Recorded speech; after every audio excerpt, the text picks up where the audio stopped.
welcome to Destiny Massive Breakdowns, episode 296. I'm Legola Flash. And I'm Ill Physics, and we're here with another deep dive into Destiny 2. Another deep dive into all these Season of Defiance weapons that you can craft, and some kind of hidden ones, the Imperial Decree and all the swords in there, and that random other Ingram. I'm sure there's plenty of people who don't even know those exist. They're like, when did that gun come back, So we got those, and then, mid-season update that happened yesterday. Yesterday. Man, these days they're blending together, man. Especially with the game in the state it is right now, because things got a little weird after that update. I'm sure we'll talk about it. But we're excited to talk about all these weapons. If you're new here, we go over all the weapons for the episode, just how to craft them, all the perks to look out for PvP specifically. But before we get to all that, let's talk about our weeks for a little bit. Tony, why don't we start with you this time? How was your week, man? Oh man, we're gonna start with me. We're gonna start with the long one. You could just hit me with a little preview. A little preview. Gotcha. The week was it was fantastic. It's been busier and busier, which means that someone like me that is not the best at managing. You've got folks that are like fantastic at managing their own time and schedule. Very, very, very well. Very well. I'm someone who benefits from structure. Yeah. But as a content creator, that is non-existent. You make your own, right? You make your own schedule. You make your own structure, and so it's been a life lesson. It's been a life lesson in building habits around structure, and the busier that I get, both with this and with content creation on Twitch and etc. It's just requiring more and more out of me with regards to structuring my time effectively. So that on that flip side, I mean, it's been good. It's been good just across the board. It's been a really, really busy week. Of course, we had trials, and as a PvP content creator, of course, I'm going to enjoy trials help, and so we did that. I'm sure we'll get more into that a little bit. We got Astral. We got that this weekend. We got Astral Horizon. That's true. We got Astral Horizons, and I'll talk about a couple of the roles that ended up dropping for me. But yeah, it's been busy. It's been good. Tax season upon us, so we're doing some adulting, and making sure that all that is squared away. But yeah, man, it's been good. We're about to, I think, upgrade the streaming PC a little bit. A few upgrades for a few smaller upgrades for. Well, I say smaller, I say that, but we're about to get a new CPU for the gaming PC. So that's exciting. Just cool developments on the creation side, and definitely seeing the reward on the viewership, and so I'm just trying to keep the pedal to the metal and make sure that I'm taking care of myself at the same time, right? That's always the goal. Yeah. I was laughing the whole time you were talking about content creation stuff, because I was like, don't let my wife hear this episode. As I'm diving into content creation, you're like, these content creators got to make their own schedule and got to, balance all this stuff. And it's not the stuff she needs to hear right now. Please don't be listening to this episode as I dive into content creation. But yeah, no, for me, week's been good. Having a blast with the new rapid fire fusion buff. That's right. That just happened. So pulled out the Cartesian that I don't have high impact reserves on. So it was finally able to 7-bolt all resiliences no matter what, which is really nice for me, because I never got the god roll that everybody chases, which is the under pressure high impact reserves Cartesian coordinate. And so even though I don't have that, and even though Xur hasn't sold it yet, I can at least use mine and be effective with it at all resiliences. And not that it wasn't good, but it's just really consistent now. And on top of that, now iterative loop is also very consistent. And That's right. I've been going back and forth with some of the Destiny Massive Breakdown Discord today and yesterday, just over how is the general Destiny audience going to take the rapid fire? Everybody says it's gonna be meta, and is it gonna be meta though? Because it didn't really do much, but at the same time, everybody's hyped it up so much. What's gonna happen? So I predict that it's going to be a pretty hot first trials weekend, that everybody's going to be trying to use it, and then I also predict that it will decay heavily after this weekend because everybody's like, oh, not that much changed. But there will be a few that are like, oh, this is actually a good archetype. I just never knew, So it'll be a give and take. But I think overall, I got killed by a main ingredient just before jumping on to this chat with you, so I know that people are still holding on to them, and I expect that to never change. Yeah, pretty much. I mean, I played quite a bit of Crucible today after the update dropped. I saw a few people definitely. I got killed by it a couple times. I feel the same as you. I'm just like, is it really going to make that much of a splash in the long term? And by the long term, I mean, within the next few weeks to the end of the season and starting at the next season. It seems like it might be more balanced than I thought initially of a change, just making them viable again, but, not necessarily bringing up those usage rates outside of the people that just straight up have God rolls like my buddy Martin. Oh my God, that dude is eating today. That dude is eating today. He got that God roll with the under pressure, the high impact reserves. I think it's high impact reserves too. So he was eating even before this update. Yes. But it does, even with high impact reserves, you had problems before. It's a pretty, while it's not that much of a buff in terms of bolts to kill, it is in terms of just general damage output. And so to have the high impact reserves plus the buff is a nice little, if you're pushing the edge of that range. And that's the part that I did a bunch of videos on covering is hey, while it's not gonna be for the average person that crazy, for those pushing the range, I had one clip where I just slid around the corner and hit a guy probably it felt like 18 meters with a rapid fire. It was zooming, and I was, whoa, just popped them straight, all 9 bolts. They were falling off their damage so much, but because of the damage buff. And so if you got high impact reserves, you're able to push that just a little bit further, which is really nice for those players that really know what they're doing with them. Gotcha. Well, what's scary about what you just said was the fact that I thought that 18 meters that you just referenced was with high impact reserves.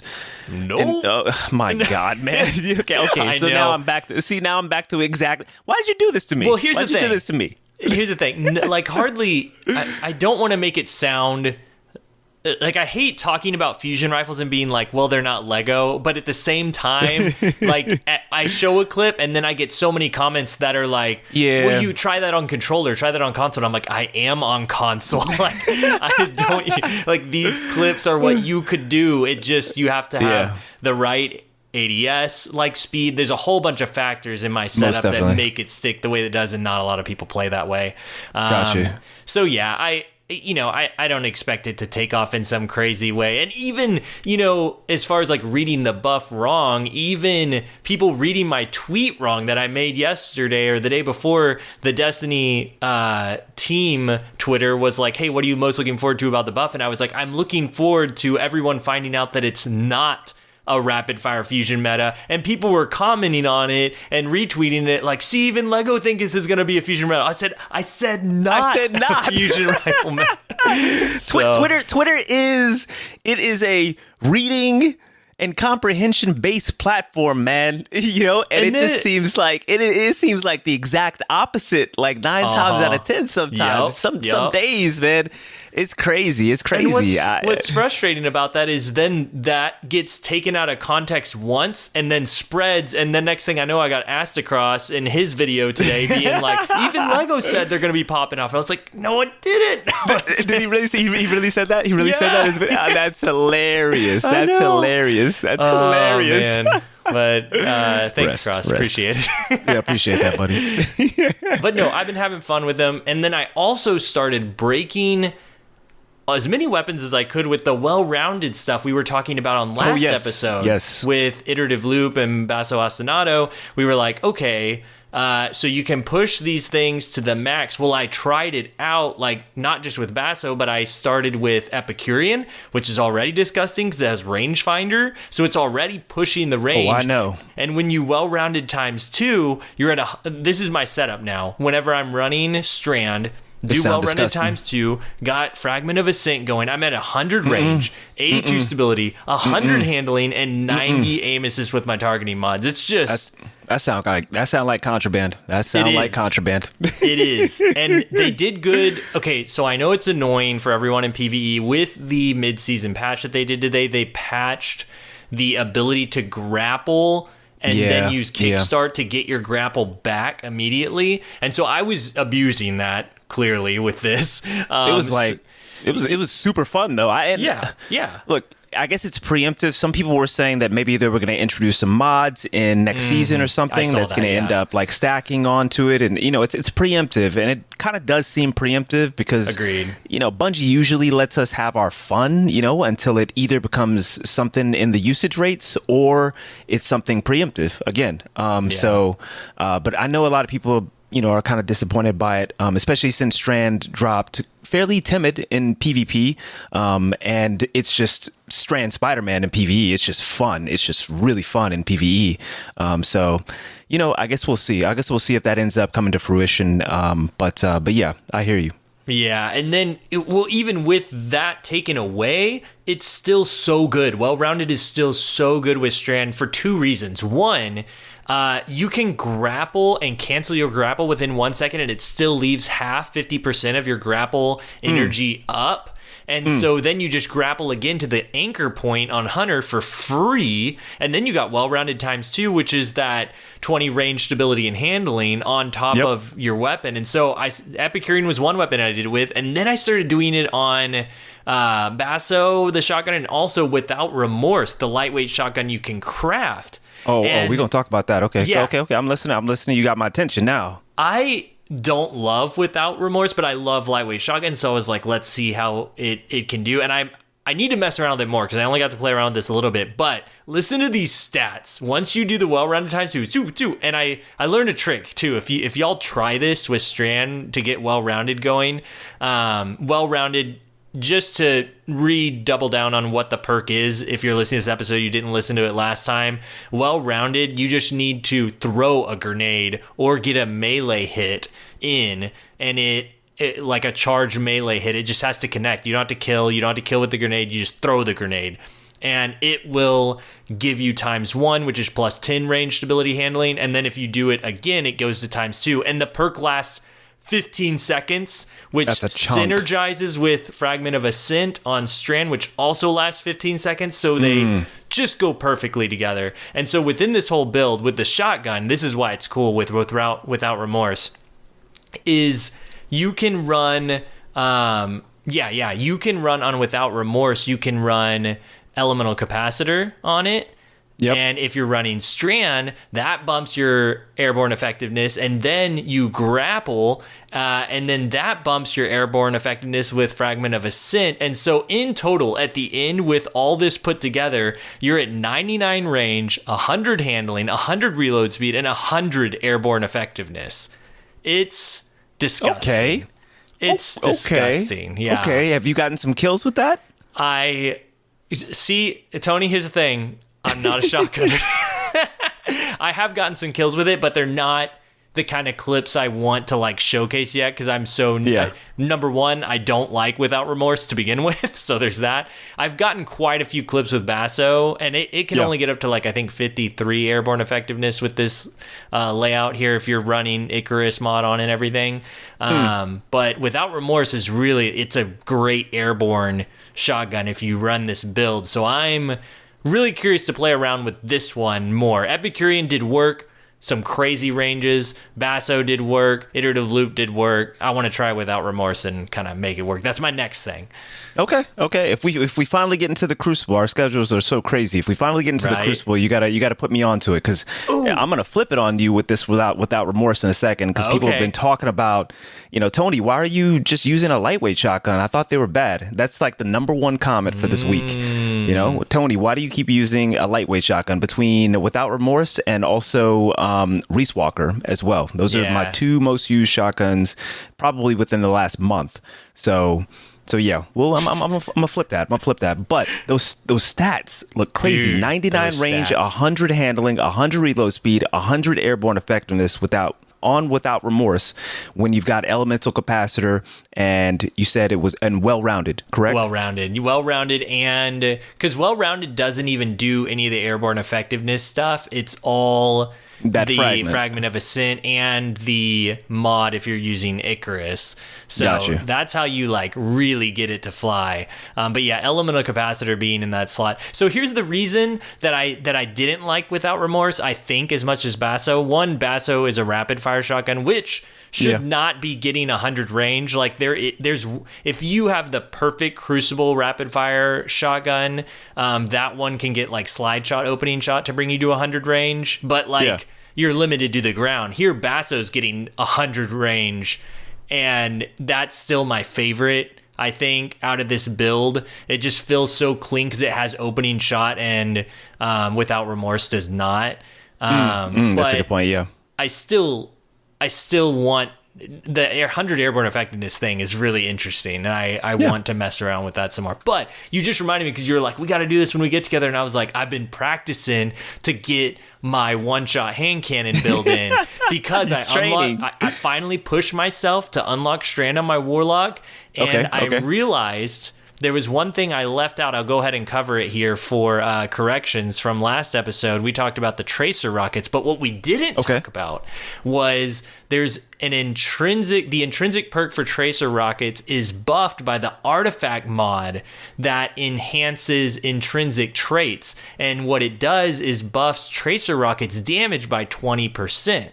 Wow. I didn't remember that at all. Yeah. Thought was going to be a one shot up to a certain Resil if you're soloing it on Warlock is actually a one shot up to any Resil. Yeah. Because of that extra bump. And that you have to remember that bump then stacks onto Golden Tricorn ×2, your Surge mod ×3, and your well that you would have to be standing in. So there's a lot of parts, but you can do it solo up to any Resil, which is just crazy. Yeah, that's pretty crazy. What's really interesting to me is, like, I don't know, since Lightfall dropped in the new mod system, I haven't been as interested in this in the past, but of course every time that a new DLC drops, I do end up doing the raid either day one or subsequently after, right? And so that damage stacking and the concept behind damage stacking, I have to always kind of refresh on. And so damage stacking is, with the new mod system and with us doing the show here and you talking about the damage stacking and us going over the values for resistances and things like that, it's just super interesting. And so I guess what I'm trying to say is the fact that the artifact mod ends up stacking on top of all of those other three is just, I didn't even know that existed, because in the previous mod system, I feel like it was a little bit more complicated, it was a little bit more messy about what stacked and what didn't. Yes. It was more particular because like with Surge mods, they stack on everything. Whereas before we just had high energy fire, and that took the place of an empowering buff. So like things just didn't stack like they do now. So it makes it a more interesting dynamic field where things that you think you can't kill, you're like, oh wait, I forgot I can stack on Surge mods, and here we go. That fixes my problem. Gotcha. Hey, I have one more question for you. So, with empowering buffs, is it just does it take the empowering buff that's the highest still? Yes. Yeah. Okay. Yeah, that's still working. Empowering buffs are still their own thing. It's just now you got surges, and then there can be scalars and multipliers on top of that, outside of that, like with the artifact buff. Man, we're never out of a job here at Destiny Massive Breakdowns. No, for real. Oh my gosh, we're never out of a job. I know. I was eyeing Cascade Point, I don't think this is a spoiler. It's kind of in the stuff. We don't have Guardian games out, but Cascade Point's coming on a weapon coming out for Guardian games. And I was like, wait, what scalar is it going to take? Because we got like 2 different ones we're using. What's it going to be like? We don't have it, so we don't know. So yeah, it never ends. Thank you, Destiny Master Breakdown scientists. Seriously. I'm telling you. I say it every time. We say it every time, if we're confused about something, if we're trying to get some data, some analysis for the show, just hop in that Destiny Science channel, and I swear to God, it's 24/7 customer service. It's 24/7 customer service in that chat, so it's really cool, and I'm appreciative and grateful to the folks that continue to bless us for sure. So same. Well, one last thing, I do want to talk about the shotgun from this weekend, but I'll wait till you get to it and we can kind of talk about it together. Okay. But I also want to say, Having a great time in the Relentless Rotator. I know the vast majority of what I see on Twitter is saying and they're not having a great time with it, but I had like one weird laggy match. Like there seemed to be some weird stuff, but outside of that, it was like a good time versus what I was experiencing in the Crucible. And even though I recognize that, it's the new quick play basically, but it's put off to the right of all the playlists, and it's like who's actually clicking that except for the people who know it's connection based and just want to play that. And so you get a lot of people with ascendant emblems in there, and you're like, oh wow, is this connection based? I don't know, but it's like no regular person is going to that list unless they know what they're doing. So my one big gripe is, why the heck is it called a Relentless Rotator? Like, what is that telling? Relentless is a hardcore word. Why you gotta use this hardcore word when it should just be called Quick Play Rotator? Like, right? Isn't that what it is? Yeah. No, I agree. I was thinking, marshmallow. What are some other words? Just something. Yeah, you're right. Yeah. And you're right too. It's both the fact, I was talking about this earlier today. Both the fact that it's people like me, that are in a particular skill-based matchmaking bracket where connections end up being sacrificed sometimes. Yeah. Uh-huh. And also you just get some of the most oppressive mechanics in the game between those two things. And so the thing I care about the most in a quick play setting is connections. I don't really care if I get lobby bounce. I don't care whether I win the game, lose the game. That's just me. I go in there just to try out some weapons and chill for the most part, whether I end up winning or losing. I'll talk about my experience here soon, but just, briefly with the connection base. I played it quite a bit today. I generally enjoyed it. I think that the connections were outside of maybe some folks maybe VPNing or something. That's what I suspected was maybe happening. It was maybe a couple people were VPNing or something, and so therefore they were a little janky. But connections were pretty crispy. I felt like I could make an impact. On the downside, it was something that isn't really isolated to the Relentless Rotator itself. It's just the meta itself. Incentivizes folks just grouping up, gives a lot of forgiveness so that folks are able to disengage from fights earlier and earlier. And folks don't want to take 1v1s, man. Folks don't want to take 1v1s. See, that's interesting. My experience with it was I felt like there was more variety, which was the main thing I was looking for. I just wanted more variety than just Immortals, obviously, but like other stuff too. I faced a Le Monarch here or there, and like this or that here, but for the most part it was like somebody using something different on every corner. It didn't feel like people were being super stale. I think it helped that it was zone control, so like you kind of have to push a little bit in that mode if you're like needing to take a flag. So I don't know. I just am having a good time with it so far. I hope that as the season continues, it kind of gets fleshed out. And I would really love to see them rename it because it just doesn't make any sense to me, other than Bungie knows that it's where all the hardcore people are going to go, and they want to tell people like, hey, this is the hardcore thing, even though it's not matching you hardcore. That's where the hardcore people are going to go. But I don't like that. I just wonder. I wonder what type of machinations are going on in the background, because I'm telling you, my experience was actually kind of different from yours in that matchmaking playlist. I felt like that lobby was, most of those lobbies were actually of pretty significant skill and experience. Wow, I didn't see as much variety. I didn't see people with auto rifles. I didn't see anybody with, a glaive. I didn't see running auto rifle. Yeah, exactly. You know what I'm saying? I saw the same thing, the same weapons that I see for the most part in quick play or in trials or whatnot. Yeah. Whatever I'm doing, flawless pool, or I saw the exact same thing. Maybe there was a bit more variety, but it just wasn't much. I didn't notice it. So I don't know. It is interesting. I don't know. And I don't want it to make it sound like there were no games where it was like a bunch of people, because there were I played maybe like 10, and there were a few where there were like 4 or 5 people on the other team with the Ascendant emblem, and I'm like, well, I know what this game's gonna be like, but it wasn't. I don't know. Even that game didn't feel crazy to me. I don't know what it was, but we'll see how it plays as it goes on. We'll see how it plays out for sure. It's day one, and we only have like a little snapshot, right? A little snapshot, and of course I'll just kind of report back. It is day one because last night no one could play. I just realized because there's been so many problems lately, and so it was technically yesterday, but today really was the first day. We're gonna let that rock right now. But one thing I will mention before I get into kind of like my my overall stuff for the last couple weeks is with rapid fire fusions. I wonder if they end up becoming a bit more prominent in the meta, because we've talked about, and you've told me as well, because you're the guy, that fusions are a great counter to SMGs, right? And with Immortal being so prevalent in the meta, 23% of all total kills in trials this past weekend was SMGs, and we know it's Immortal and pretty much Ikelos for the most part. I wonder whether they were thinking rapid fire.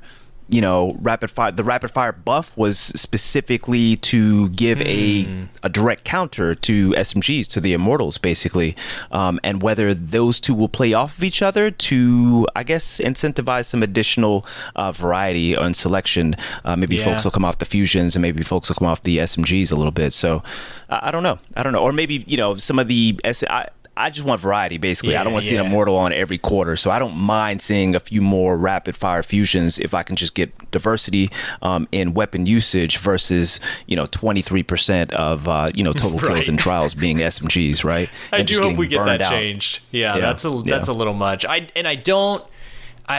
While I don't feel like it is a predetermined thing because of Immortal necessarily. I do think they're trying to balance it out, and the only reason I don't think it's because of Immortal is because months ago, I think it was Chris Proctor on a podcast was like, we're looking at Rapids. Like, they were looking at them a long time ago. That's true. I remember that. But even then, I bet it, they're looking at the sandbox as a whole, and I think they want what you're talking about. I think we all do want that variety and that give and take for all the weapons. 100%, because I'll say it again a million times over. It's just like, I love SMGs. I love to see fusions represented. I love to see fusions for the longest time. I feel like maybe more heavily represented on console versus on PC. Is that true?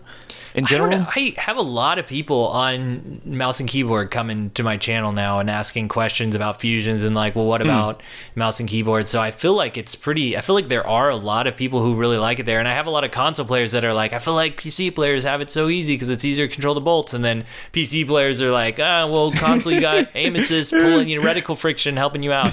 So I don't know. Gotcha. Yeah. Well, nonetheless, I'm right there with you. I just like diversity, with the exception of the strong outliers. I just like diversity. I mean, some things I just never want to see. I'll mention something here in a second. But go, Tony. Do it. Here we go. I'm ready, baby. I'm ready. All right. So, got a list of stuff. Endless Veil was the trials map this previous weekend. Of course, you had the return of the Astral Horizon shotgun, kinetic shotgun, right? So it was highly anticipated. So you saw the population. I think I saw on trials report was something like 400K plus, which is pretty thick. We're getting a good jump in trials population. It was Endless Veil as well. That's probably one of the more popular maps. It's close quarters. But the first thing I want to say is a lot of people came through my channel, and I've been talking to a lot of community members. Endless Veil is objectively a very challenging close quarters trials map, especially in a strong Peacekeeper, Titan, Immortal SMG meta. So I just need people to cut themselves some slack. If you didn't go flawless this weekend or weren't able to have as much success as you would like, unless you were a PK Immortal SMG Titan, of course. But you didn't get worse at trials, people. You didn't get worse at trials. It's just Endless Veil has got to be historically one of the toughest trials maps, just because of the close quarters, that you got to get in, and close quarters is where the highest skill gap generally is with this game overall. in my opinion. So yeah, just let it rock. But also beyond just the skill gap mentioned, also there's just a lot of funky things that happen in close quarters. Yeah. So there's a lot of inconsistency. You can you said what? Rubber banding, maybe. Yeah, rubber banding, maybe. Yeah, exactly. So I tell people all the time, man, Tony, why aren't you pushing this? Why aren't you pushing this? Well, I'm just saying, like, because of the way that Destiny works, statistically, I'm just not as consistent in close quarters as I would like to be, but I'm very consistent with my hand cannon in hand cannon ranges and kind of defining that engagement distance versus an SMG, for example. So yeah, cut yourself some slack, people, please. You're not worse at trials. It's just objectively a tougher weekend for folks. And so, especially with Immortal out. I mean, if you're not using an Immortal. Yeah. Dude, what hand cannon were you using this weekend? Good question. I was flipping between my Igneous, my snapshot rapid hit Igneous. Love that thing. It's my favorite 120 in the game right now. I was using Sunshot. Because I was actually duo queuing. I'll talk about this in a second because I had a fun instance come up. I was duo queuing with my OCE GOAT, my buddy Rare, and we were both using Sunshot. People were losing their minds. That's awesome. We were both pinging. He's a very good player. He's better than me.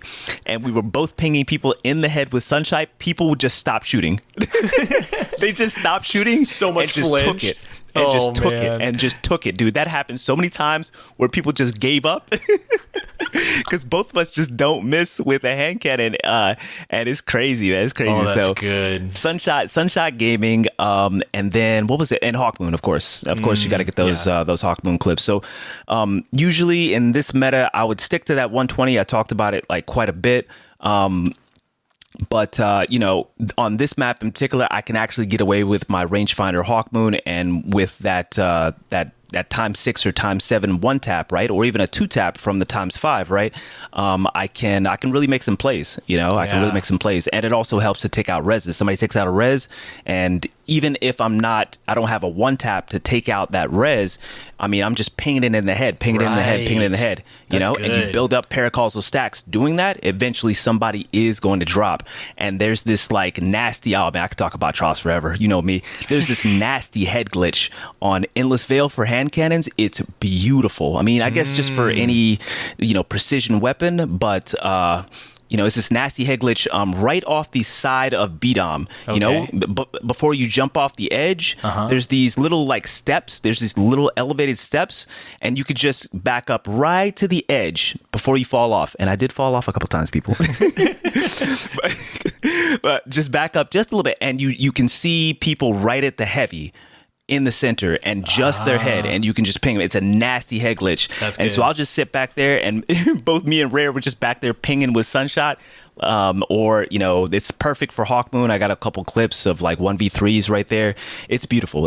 So those were the weapons. Those were the hand cannons that I was using. Making me want to bust out Hawkmoon again, man. I haven't done it in a while, and you talking about the utility on a res, I'm like, man, that's really good. There's so many situations where Hawkmoon, especially in a competitive setting, can come out on top, and that's one of them for sure. Even if you don't take out the res with like a 1-tap, you're just sitting there pinging it. And if you have like a solid shot, some good stability on the weapon as well to mitigate bloom, then, and some good positioning, obviously, as well, then eventually somebody will drop. So yeah, rangefinder Hawkmoon, snapshot rapid hit Igneous, and Sunshot. A little bit of Sunshot, not as much. I mean, I'll try to have somebody else doing it with me. But let me see. The weekend was a lot of course, Immortal Gaming, right? Immortal Gaming, the SMG. 17% of all weapon kills this weekend were. That's so much. That's so 17%, bro. 6 million and 3 million for the adept and regular versions, respectively. Wow. So I said, while SMGs make up 23% of all total kills in trials this weekend, Yeah, I don't know why I said wow right there in that note, but nonetheless, 23% of total kills in trials. I said at least it's a primary weapon, I suppose. And I'll also say kudos to everyone who didn't switch to an immortal mid match just to try to come back, basically. Oh, speaking of switching mid match, I had the lockout thing happen to me. I just wasn't thinking, and I swapped exotics mid match because I left one on, and I was like, I meant to do this, and then it reset all my abilities. I was like, wait, no, I forgot. Yep. Gotta remember. He's like, yep. Gotta remember. He did it on purpose, Chad. He likes to use it's an excuse. Yeah, he likes to use a neutral game exotic and then swap to Ragens. Like we know Ragens. And mentioning that. That's actually I was playing comp a little bit earlier today, duo queuing with my friend Primary Girl, and somebody had on Rayjuice, and because of the not swap, we were just sitting there in awe. We were just like, man, that's kind of cool because that's commitment. Cool. Yeah. That's commitment, you didn't swap like mid game. That's commitment. You decided, okay, I'm going to actually invest into this exotic. And so you just see them at the end of the game, just twirling. And it was cool. It was cool in that regard. It's a good payoff. Yeah, so I'd say on the flip side, with regards to Immortal, can I just say that Bungie is killing it by doubling down on great loot paired with our favorite maps. Ooh, yeah. I believe that huge bumps in the player population, again, 400K plus this weekend, and community morale from it, from weekends like this. You had Javelin also paired with Immortal SMG. Keep that in mind. And also we had Burnout. To a lesser degree, Burnout was paired with Whistler's Whim, but Burnout is like a fan favorite as well. It was Whistler's Whim. It was the bow on Burnout, right? I believe so, yeah, and I was really pumped about that because I finally, it's been weeks of me trying to get a God Roll Whistler's Whim with moving target and gut shot straight with the max draw time, and I got it, and I'm so happy. Right before it went away, I was like, oh yes, thank you. we don't need more power. We don't need more power in Lego's hand, chat. Listen, it's kinetic. Power. It's primary power, Tony. Come on. Yo, speaking of, this is a perfect segue. Please, good. The next note is right here, and I put it in all caps. Please, for the love of God, please, for the love of all things kind and good in this world, nerf Le Monarch for real this time. Please, for the love of God, that bow needs to go, man. Oh. It is the most annoying thing. People swap to it mid-game. It's just so annoying, man. You got to back off the corner, go eat a snack, you know what I'm saying? Go do your taxes, go get an oil change before you actually recover from somebody hitting you down mid with that Le Monarch, man. Yeah. It's crazy. I think it's like I lost a cap point at some point because somebody just kept on popping me with that, and I couldn't go anywhere. We got some Destiny Massive Breakdown members that are going to be a little upset with you, but I feel you in this pain. Monarch's really good, and it's really good at preventing things like someone running away and healing and that kind of stuff. But the problem is that, at least to me, is that it does the best of two worlds, which is the most damage with a decent draw time, and also does the dot damage. It just too many things. And snapshot because of the catalyst as well, right? Yeah. So it's just. Then you got Oathkeepers on top of that. Oathkeepers. Yeah. I don't even know anything about bows, bro. But I'm mentioning all this stuff because I know all the stuff it stacks on. To make it just super oppressive in an elimination in particular format, but anything where there's limited lives, right? It can be. Oh man, I lose my mind anytime I see it in quick play. We gonna keep it going. I said what I was gonna say. Please just make it lightweight. Make it a lightweight bow. Decrease that accuracy. Decrease the rate. Do something, please.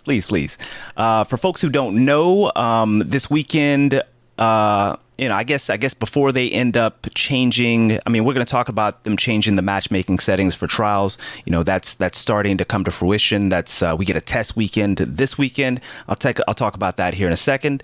But for folks who don't know, you could continue to play on a flawless card in the flawless pool for a chance to get an adept Astral Horizon to drop after win. So all you needed to have was just a flawless card, either a flawless card from before the flawless pool dropped or after. It doesn't matter. Whenever you got that flawless card, and then you just keep playing on it. So there's no real pressure because you can keep the card and keep farming for Astral Adept Astral Horizons indefinitely, whether you win or lose games, right? It's a great way to kind of incentivize participation in a player pool that understandably spooks a lot of people, a lot of less experienced Trials players in particular, and also our solo players, which I never want to forget. So I don't know. I just appreciate, this, and, this was actually the first weekend that I took advantage of it. What's up?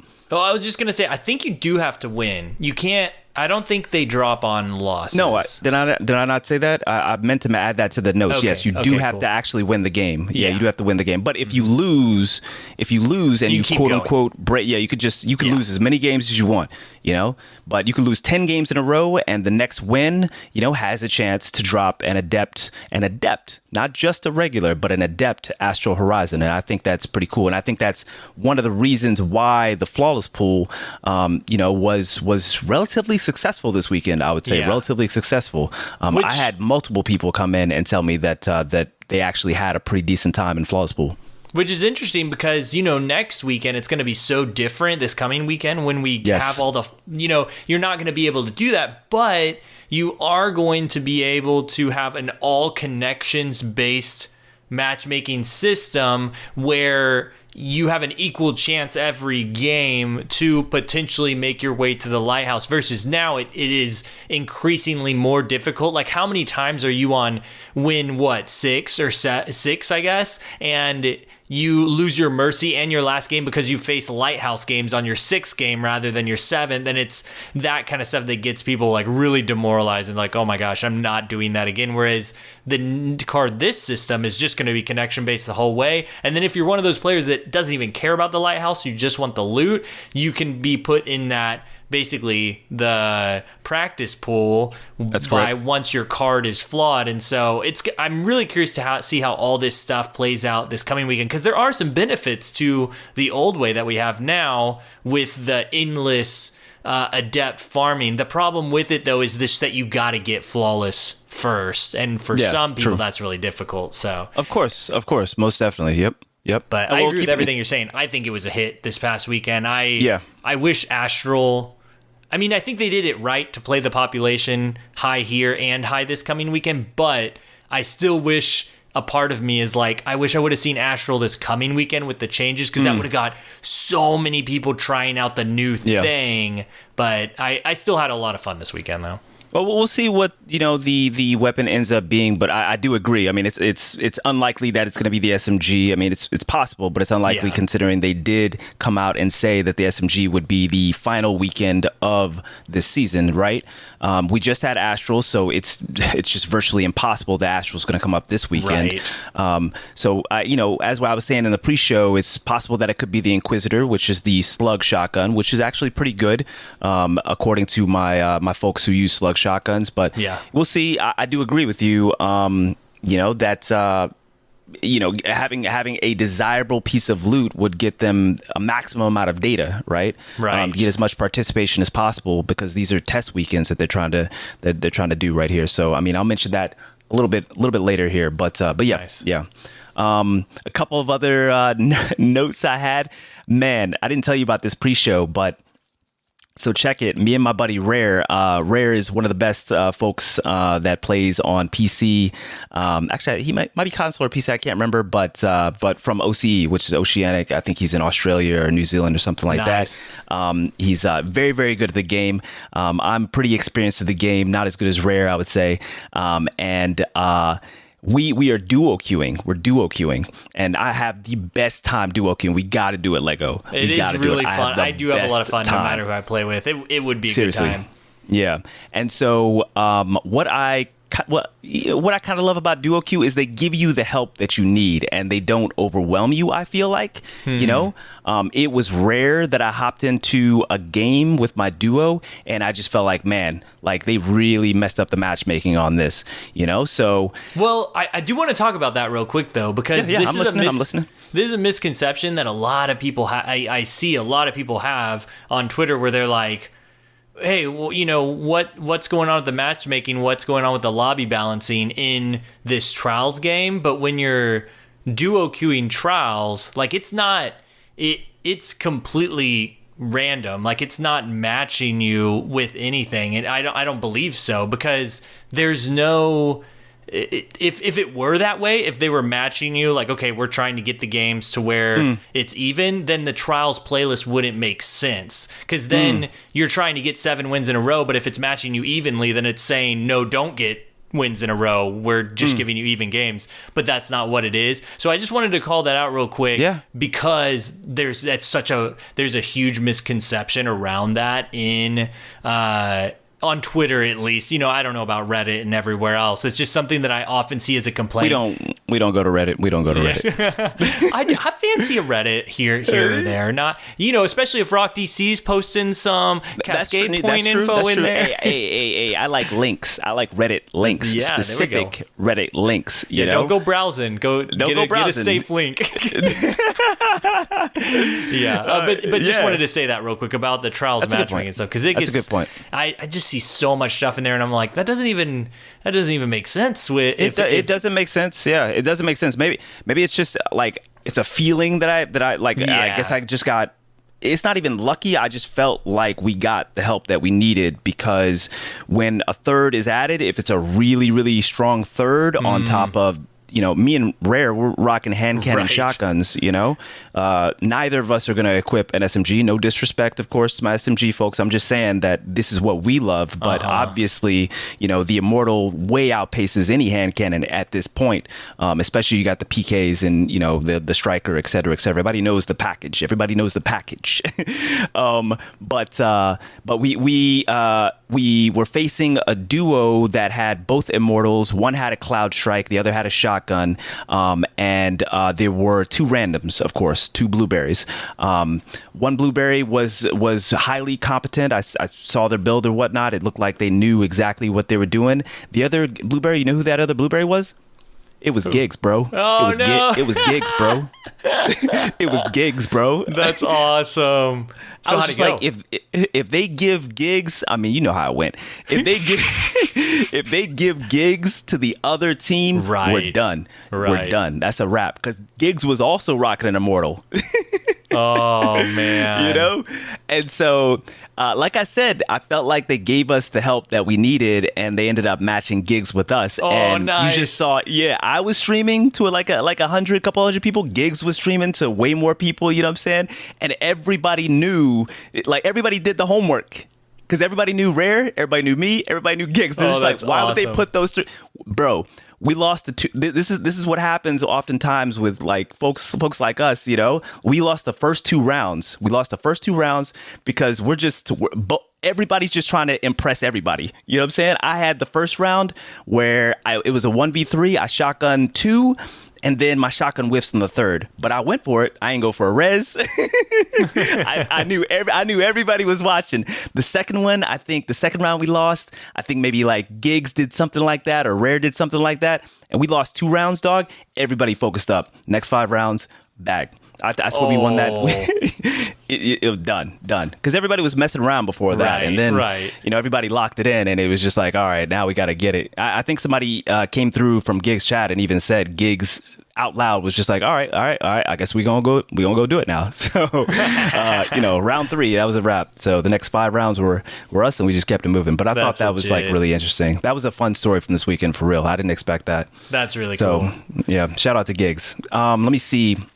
Because everybody's always asking, I'll try to get through this next stuff as quickly as we can so we can get to the rest of the show. Ended up getting 2. Oh my goodness. I ended up getting 2 straight up 5 out of 5 God roll threat. I got a God roll threat detector opening shot, and I got a God roll threat detector elemental capacitor. Both of those of which I was looking for. The threat detector opening shot, I was looking for more so for my Warlock with Ophidians, because even with threat, that threat detector is not quick draw, right? So I just end up adding that to the Ophidians to help out to get those quick swaps. But threat detector elemental capacitor, I like to run that on my Hunter, because Arc Strider is still fun, even if it isn't as effective competitively as Blade Barrage for a variety of different reasons. So I ended up getting both of those. Blessed. I definitely feel grateful for that. I was keeping an eye out. We'll mention this later for Imperial Decree, because I saw you made a small note about it. Keep your eyes out, people, for that pugilist swashbuckler. That synergy between that pugilist swashbuckler, or even to a lesser degree pugilist, like 1-2 punch. But for you got to get all the pellets into a person. It's it's not Swashbuckler basically. So I ended up getting a couple of those to drop. I think the best one was like a 4.5 out of 5. So keep your eyes out for that. That synergy is beautiful. The only roll that I couldn't get that I really wanted, and I'm not even mad because RNG gave me some great rolls. I'm not even really mad about it. We'll just get in there next time. Was a slide shot elemental, to also run on arc. But if you're on arc, you can get up to very, very, very close. You can get the 90 or 100, handling. So you don't necessarily need the threat detector. The slide shot would be real nice to get that extra range, consistency, and also the reload on top of that. So those are the rolls that I ended up getting. It was I played about 200 and I think, if I remember correctly, 243 games or something like that. So I was in there. It was fun. I think the duo queue was honestly the most fun aspect of it. So young correspondent. Oh, go ahead. I'm curious about, because you got your god rolls. I'm curious what you ended up for the barrel as your god roll. Like, what did you land on? And you're like, this is the thing, Good question. That's an excellent question. Actually, I'm mad that I didn't come back around to that because we're all kind of wondering about shotguns and barrels now, right? Because I had my own experience, and I'm really curious about yours. So, don't believe in smoothbore. That's the first thing I'll say. Not on aggressives in particular. Look, if you want the map ability, if you want to get that range up, then I'm talking about in practice. Yeah. In practice, not on paper. Not on paper. In practice, on paper and private matches, people are standing still. Ideally connections are going to be not wonky. You're not jumping in the air. You're not doing all types of I'm so into this. synergy between your shotgun play and your movement. And, it's just a lot of different variables that aren't taken into account both on paper and also in private matches. Right. So that's not taking away from the validity of that type of testing. But, that also, to see the whole picture, you're going to need to take it into just the regular Crucible environment against a bunch of different latencies and, movements and, players of different skill with different movements and counters and things like that. And so what I'll say about smoothbore is it's good enough. It is good enough, especially if you're trying to get that range up on your shotgun so that it's even viable. It's good enough.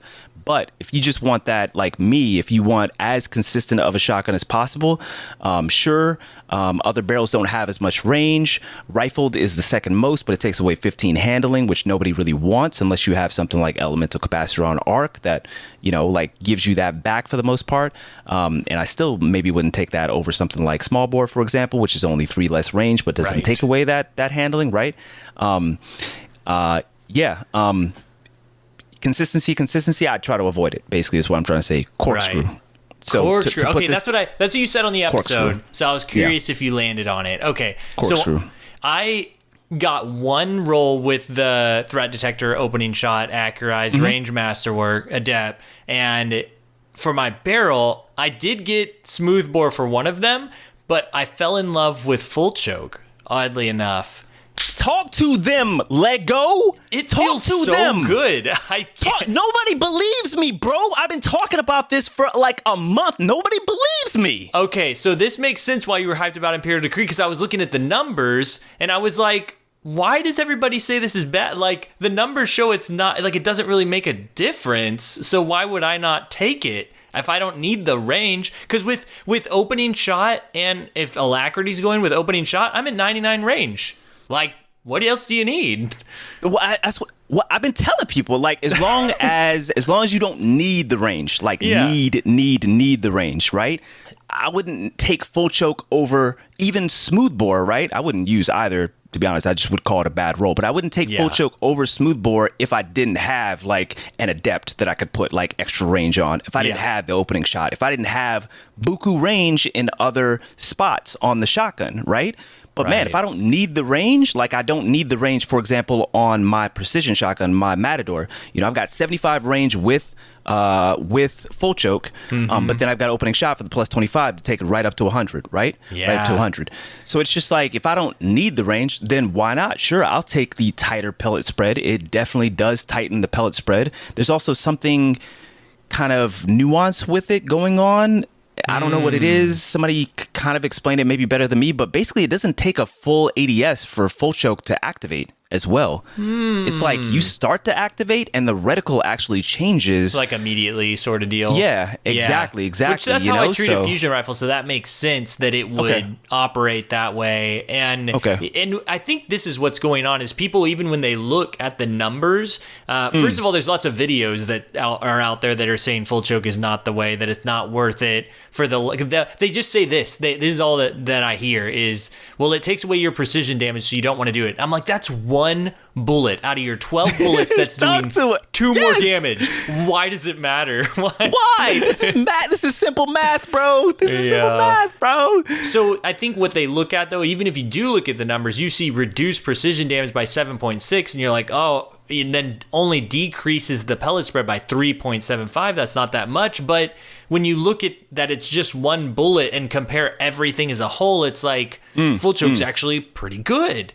Yeah. So I'm definitely looking at it different than I used to. And in practice using it, it felt really solid and this is coming from someone who was in the middle of trying out a bunch of 100 range shotguns of various archetypes and came from an Imperial decree that had a pretty good roll on it, and I just liked this so much more. I liked it a lot more. So it's because of exactly what I said. In practice, who you're going up against, that engagement that you're in, people aren't standing still, man.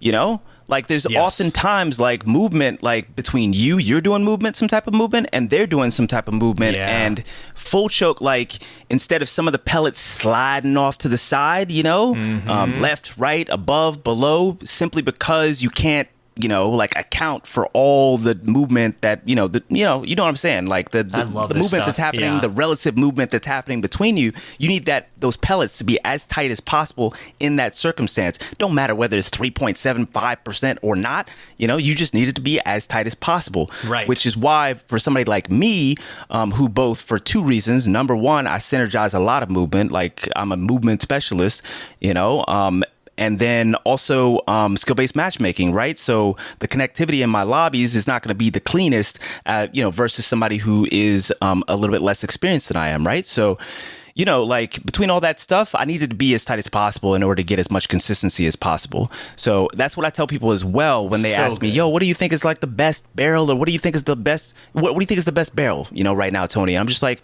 well, that's kind of a tricky question because, it really just kind of depends on what works for you. If connections are always crispy and smoothbore just be hitting consistent for you, number one, I believe it. I believe it.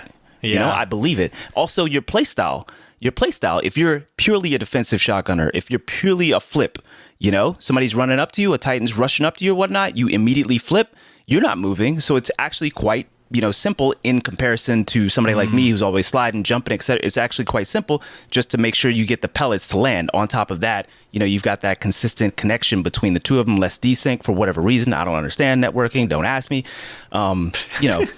If it works, it works. This is so good. This is so good because it sounds exactly like the advice I give someone who's asking about fusion rifles, and they're like, why do you want extended barrel that's going to tank your handling a little bit and just get you the tiniest little bit extra range when it only shows that going out just a few more meters? And it's exactly what you're saying. You're maximizing your effectiveness no matter how small, because you're going to be that effective to where it matters that minuscule amount. Exactly. And it's the same thing for shotguns, just in a different way with the barrel. And so I appreciate that a lot. And I appreciate the comparison between private matches and the real game, because I get that all the time too, where somebody's like, well, look at this fusion rifle and how if I put this recoil direction on this stability thing and look how it shoots up. And I'm like, yeah, but you're not taking into account 100 different things that happen in the game when you shoot at a player and what happens. And so I feel like the same thing can be talked about here. So that's really cool to see. And I'm glad that you're on board with this. And I wasn't like crazy for it feeling so good. I'm like, oh, wow, okay. Tony confirmation. I feel good. Yep. Yeah. I mean, the concept in the end, and we'll keep it moving, is min-maxing. That's the concept, right? Yeah. Min-maxing. And so For anybody who min-maxes a build to try to go solo a raid boss or solo, you know what I'm saying, a particular encounter or a nightfall or something like that, get the most minute details, right? The most minute details to maximize your chance for success and minimize the chance that something that occurs outside of your expectation is going to throw you off, right? Is going to kill your success rate. And it's the same sort of thing with the fusion, with the shotgun, and I actually like the way that they've changed shotguns to be like this, so that it's not such an easy answer, you know. But yeah, you know, just keep that in mind. Basically, you know, some things are good enough. And, you know, if there aren't too many additional variables that are popping up in your games based on your play style or based on a wide variety of other circumstances, you know, that you may or may not be able to control, then sure, you know, smoothbore would work just fine for you, you know. If you're like me, I'm min-maxing to the maximum because my shotgun be just shooting marshmallows, healing people, bro. Yeah. I ain't trying to deal with it. You know. So yeah. Cool. We'll keep it moving. Young Amkar's spine finally hit that 20% hunter usage this weekend. You know, I've been advocating for it for like a minute. You know, it's a war on Titans, people. It's a war on Titans. Especially this weekend. You nailed it with the close quarters stuff. And somebody even called out, they were like, what am I supposed to do about this? And they glanced down the lane right when you start the map and you see 3 striker Titans shoulder charge through that lane before they can, like, what are you supposed to do, you know? And it's like, Cars. It's so hard to deal with in that center lane. Yeah. Yep. Trap tech. You got to slow them down. They're the fastest character in the game right now. The fastest character in the game. They also have the barricade, so they've got the defensive CQC. Plus on top of that, they literally have by far the best close quarters kit. You don't get in close quarters with a striker Titan if you ain't a striker Titan, you know, or just another Titan in general. You just gotta finesse it if it's elimination where you just have no room for error, right? So yeah, you gotta set up the trap tech, and you've got to slow them down. You've got to make them actually play with intention as opposed to just being on autopilot, right? I'm doing the same thing too with the trappers on Hunter, Void Hunter, because I'm just throwing down a smoke and then baiting them with it, and then by the time like they speed into it and then get slowed down by the smoke, and it's the same thing. And then you get True Sight as well, right? Because you're using Caprice Sting. Are you saying that? No, I'm not using any of that.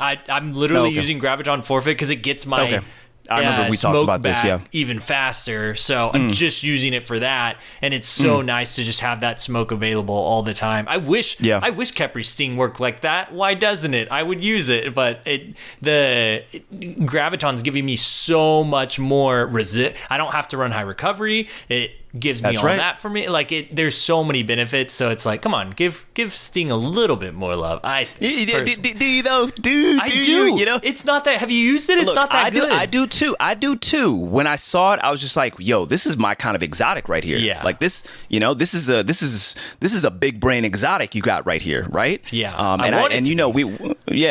We've talked about the fact that I also, just like you, admire the radar manipulation, the mind games, the game within the game with Invis, right?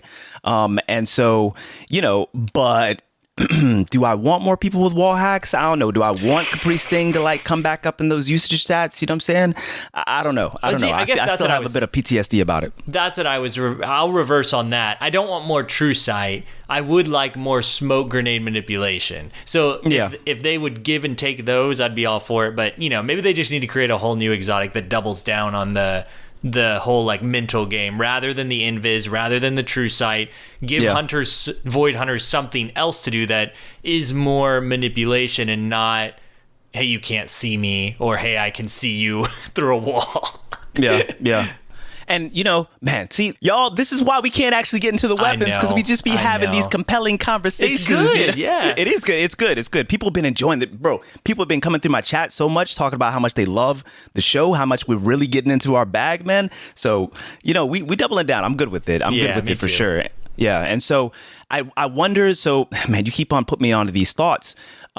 Striker Titan right now, and Titans in general, I feel like they're the strongest because they're the first character out of the 3 that have, like, Bungie has done like a really good job of doubling down on their ethos, their kit. Right. You know, what they're supposed to be good at, right? I mean, there's some outliers. You know, our Titans actually supposed to have the degree of movement that shoulder charge allows them. Like, I personally like it because I'm a movement guy and I'd like to play Titan sometimes. You know, going slow is boring to me personally. But now we need to see Warlock, you know, get more into their bag, where it's like, that ethos is okay. I'm going to. It's like a different type of area control, area denial. I feel like Stasis Warlock does the best of this. You know, it's just like people ask really me. Good. Yeah, people ask me, yo, what's the kind of equivalent? Like, how do I slow these Titans down? How do I counter what they're doing? Stasis Warlock. Stasis anything. Really build really Stasis anything, but Stasis Warlock is it's chef's kiss, man, because of the freeze rift, because of osmiomancy gauntlets with the cold snaps, and because of the umbral blast on the melee as well. And also, I believe that the most recent update, I didn't mention this in the notes right below us, but the most recent update, I do believe, made the like the cooldown from for penumbral blast, which is the freeze melee on Stasis Warlock. I believe it did something to fix that, to make it more consistent from the glacial harvest, from picking up those shards. Either way, go check it out, people. Right. If you are wondering, if you want to play Stasis Warlock, which somebody came into the chat today, they said, hey, I want to be able to compete, I want to be able to play trials, I want to be able to counter some of what's happening with these Titans. I only have a Warlock though, and I only have time to play Warlock. I can't create a new character. Oh, definitely. You know, I'm a dad. Yeah. You know what I'm saying? I was like, easy. Stasis Warlock. Stasis Warlock is what you want to do. There are Stasis Warlocks out there that I cannot get close to. I cannot touch them. So I'm telling you, there is definitely a high skill ceiling there. Go check it out. Stasis Warlock for sure. So all I was saying was that I think that they have really nailed the ethos of Titan. And I think that, just like you said a second ago, man, I really hope we get another radar manipulation exotic, something like that. That's a hunter ethos, right? True. That's the whole trap tech. That's the whole bait and switch. That's the whole, you see me, now you don't. You're not necessarily going to know where I am next on this next rotation, right?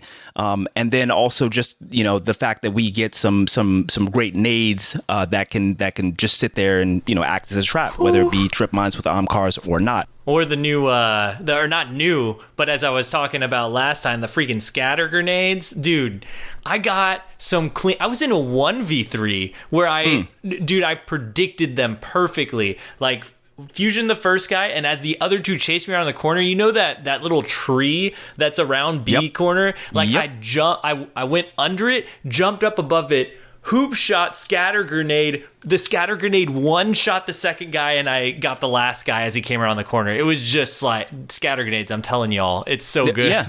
Yeah. And to a maybe lesser degree. So 100%. I'll continue to listen to you about those scatter nades. No. Let's get hype, baby. Let's get hype. I haven't tried it in a while, but they used to be super potent. It's the solar nades that just sit there. What are they called? It's like those little orbs. You know what?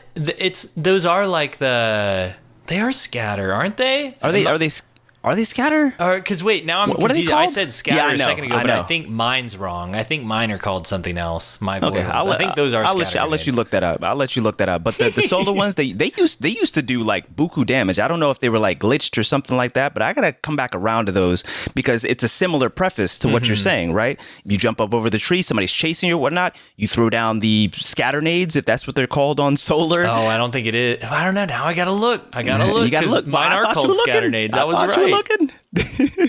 But the solar version of that serves a similar purpose, is what I'm saying. You can bait people into it. Swarm. That's right. Swarm. Exactly. You bait people into it, and they do a decent amount of damage, at least from what I remember before, but they sit there as a trap. So you can actually put it on a corner and people will literally just come into it and don't even necessarily know that they're there. I think they're underutilized, and I want to try to come back around to them, especially, you know, as I maybe use Solar Hunter, but maybe don't actually have on the armed cars. Maybe I want to put on Stompies before the inevitable. I'll just leave it at that. So, you know, Trap Tech, of course, Trap Tech. It's good to see that the spines are out there to continue to counter the Titan barricades. Yes, I talked about it last episode. Go listen to the last episode. I talk about, a way to like slightly balance them. I don't think they're hugely out of pocket right now, but I do feel like, the regen can be balanced just a little bit. Let me see. Oh, the new emblem. Oh, dude, the new Ascendant rank. Ooh, the new Ascendant rank emblem looks incredible. Very cool. Yeah. It's the one thing that got me like, should I play comp? Should I do it? And then Tony's like, I'll do it with you. And now I'll do it with you. Maybe I will. I'd 100%. Like I said, I was doing it with my friend Primary Girl today. She got her Ascendant rank, Nice. just easily. She's a very good player too, as well. So, I mean, it just didn't take very long at all. But yeah, you just let me know. But it looks very cool, and kudos, of course, to the artists over at Bungie for designing that, but also for just giving us, something to flex, for being the highest rank. I do truly appreciate that. We've been asking for cosmetics for that for a while so that we have something to flex. Small tidbit to keep an eye out for Memory Interdict Heavy Grenade Launcher with proximity grenades and impulse amplifier. People have been talking about this in my circles for like a bit.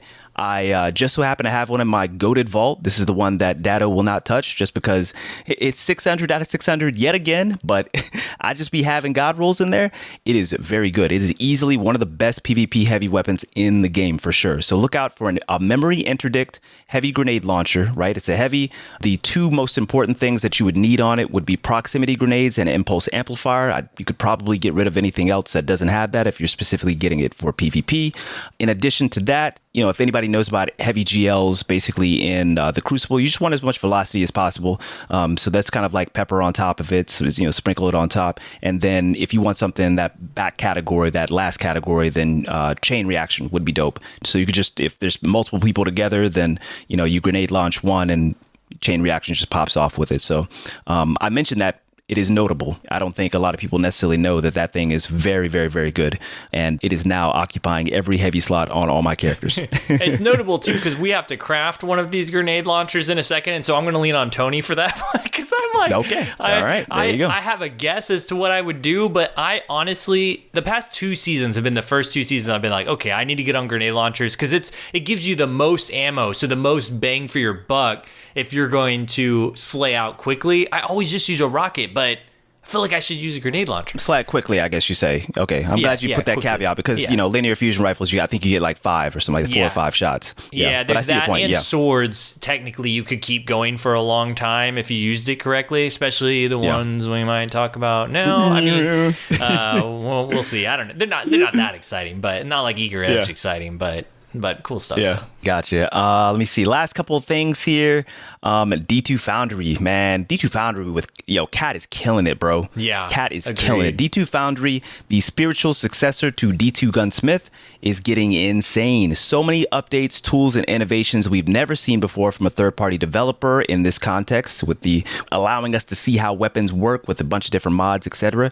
Yeah, I mean, in general, the Destiny community really does have some fantastic top-tier third-party developers, but one of the most recent updates includes the ability to see how perks and mods affect ready, stow, and ADS speeds, right? And so it pretty much takes the guessing game out of whether to, for example, equip adept handling or quick access sling if you're looking to flip weapons quickly like myself, or maybe how many dexterity mods for the desired handling benefit. I can't overstate how huge this is for like a handling fiend like myself. Like there's this misconception that in general you should always equip quick access sling over adept handling, and that's not necessarily the case.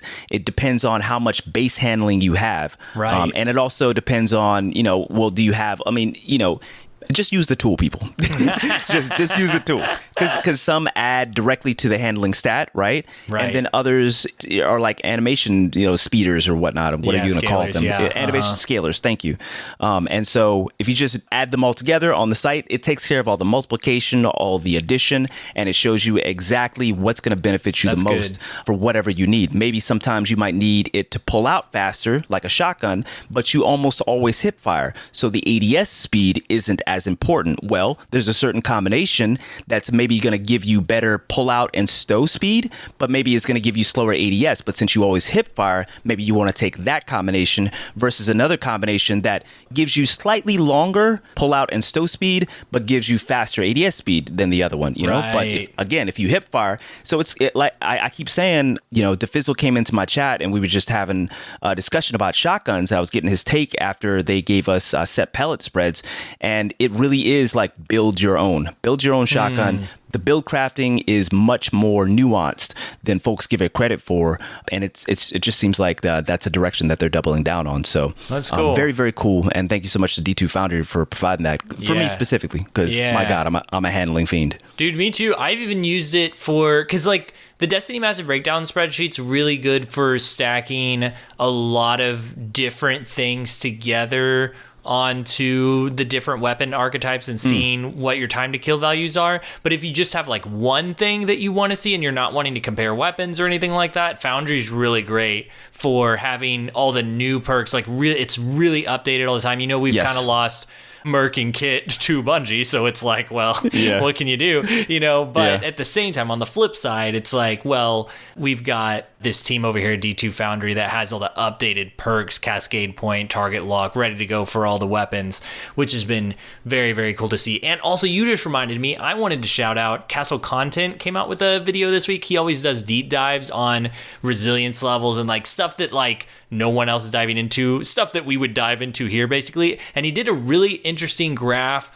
using a lot of people from our Discord, Mossy and a few of the others, and it was basically like he compiled all the data of every weapon and their breaking point and the time to kill values to graph out what is the optimal resilience level you should run. And his findings, I'm gonna like break it a little bit here, but it was like, I feel how you just got to go watch the video if you want to know. No, ain't no way. You got to tell me the resistance value, bro. Okay, I'll give you this. It was basically like 10 isn't always the optimal, that actually 9 was most running for, and you should not go to 10 resil. You should invest that in something else. It was almost always worth running 9 over 10. And then the other breaking point, I believe, was 3. That if you're running below 3, you're like screwed in a lot of places. And if you're running over 3, a lot of times it just didn't matter. Now, of course, that didn't take into account like really recent things like Immortal. And if you're not running, I believe we said it was 5 the other week when we covered it, like you need to run at least 5 resil or else you're getting melted at ridiculous rates. So, you know, it didn't take into account things like that were hot. It was just like an average of all weapons and their time to kill and their resilience checks. So it was an interesting graph, not always practical, but definitely check it out, because he mentions at the end of the video his highlights is to like, watch out for this resil because of these weapons, you know. So cool video that Castle Content put out that had a lot of our Destiny Massive Breakdowns people over there using their spreadsheets to make. So it was a really cool video. Very cool. Well, I'm glad that, honestly, I'm just glad that you said that, so that I can stop this whole, like, I'm that hunter, man, that I just want to run 3 resilience, just bro. Run 3, you're fine. Yeah. I'm not, no, too many immortals, bro.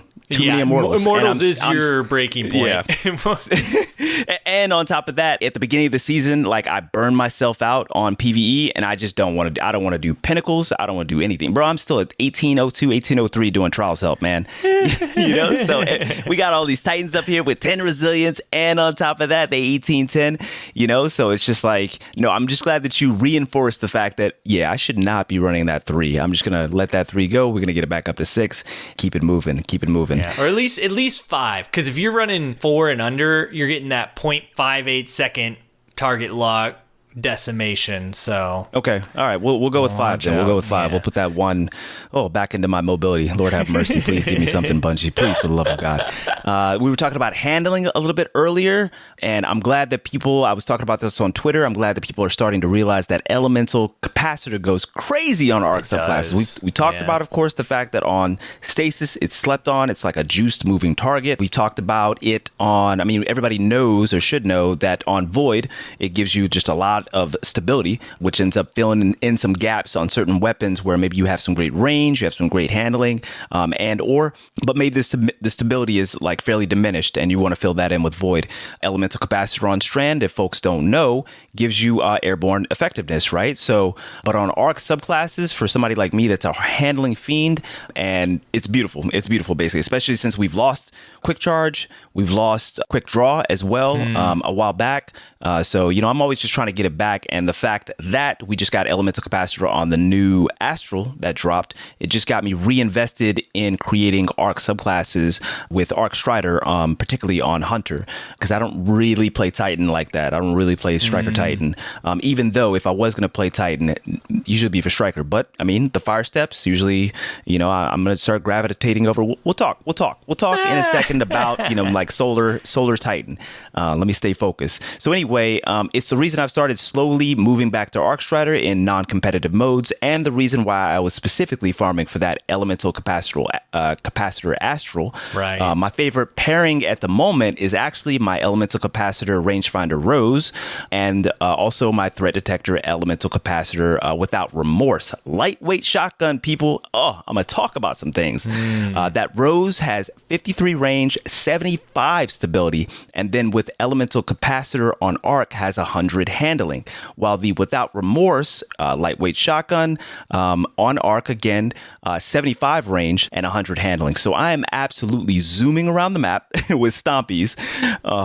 Stompies. Oh. And two, I won't mention it, and two extremely accurate and reliable weapons. 75 stability, people.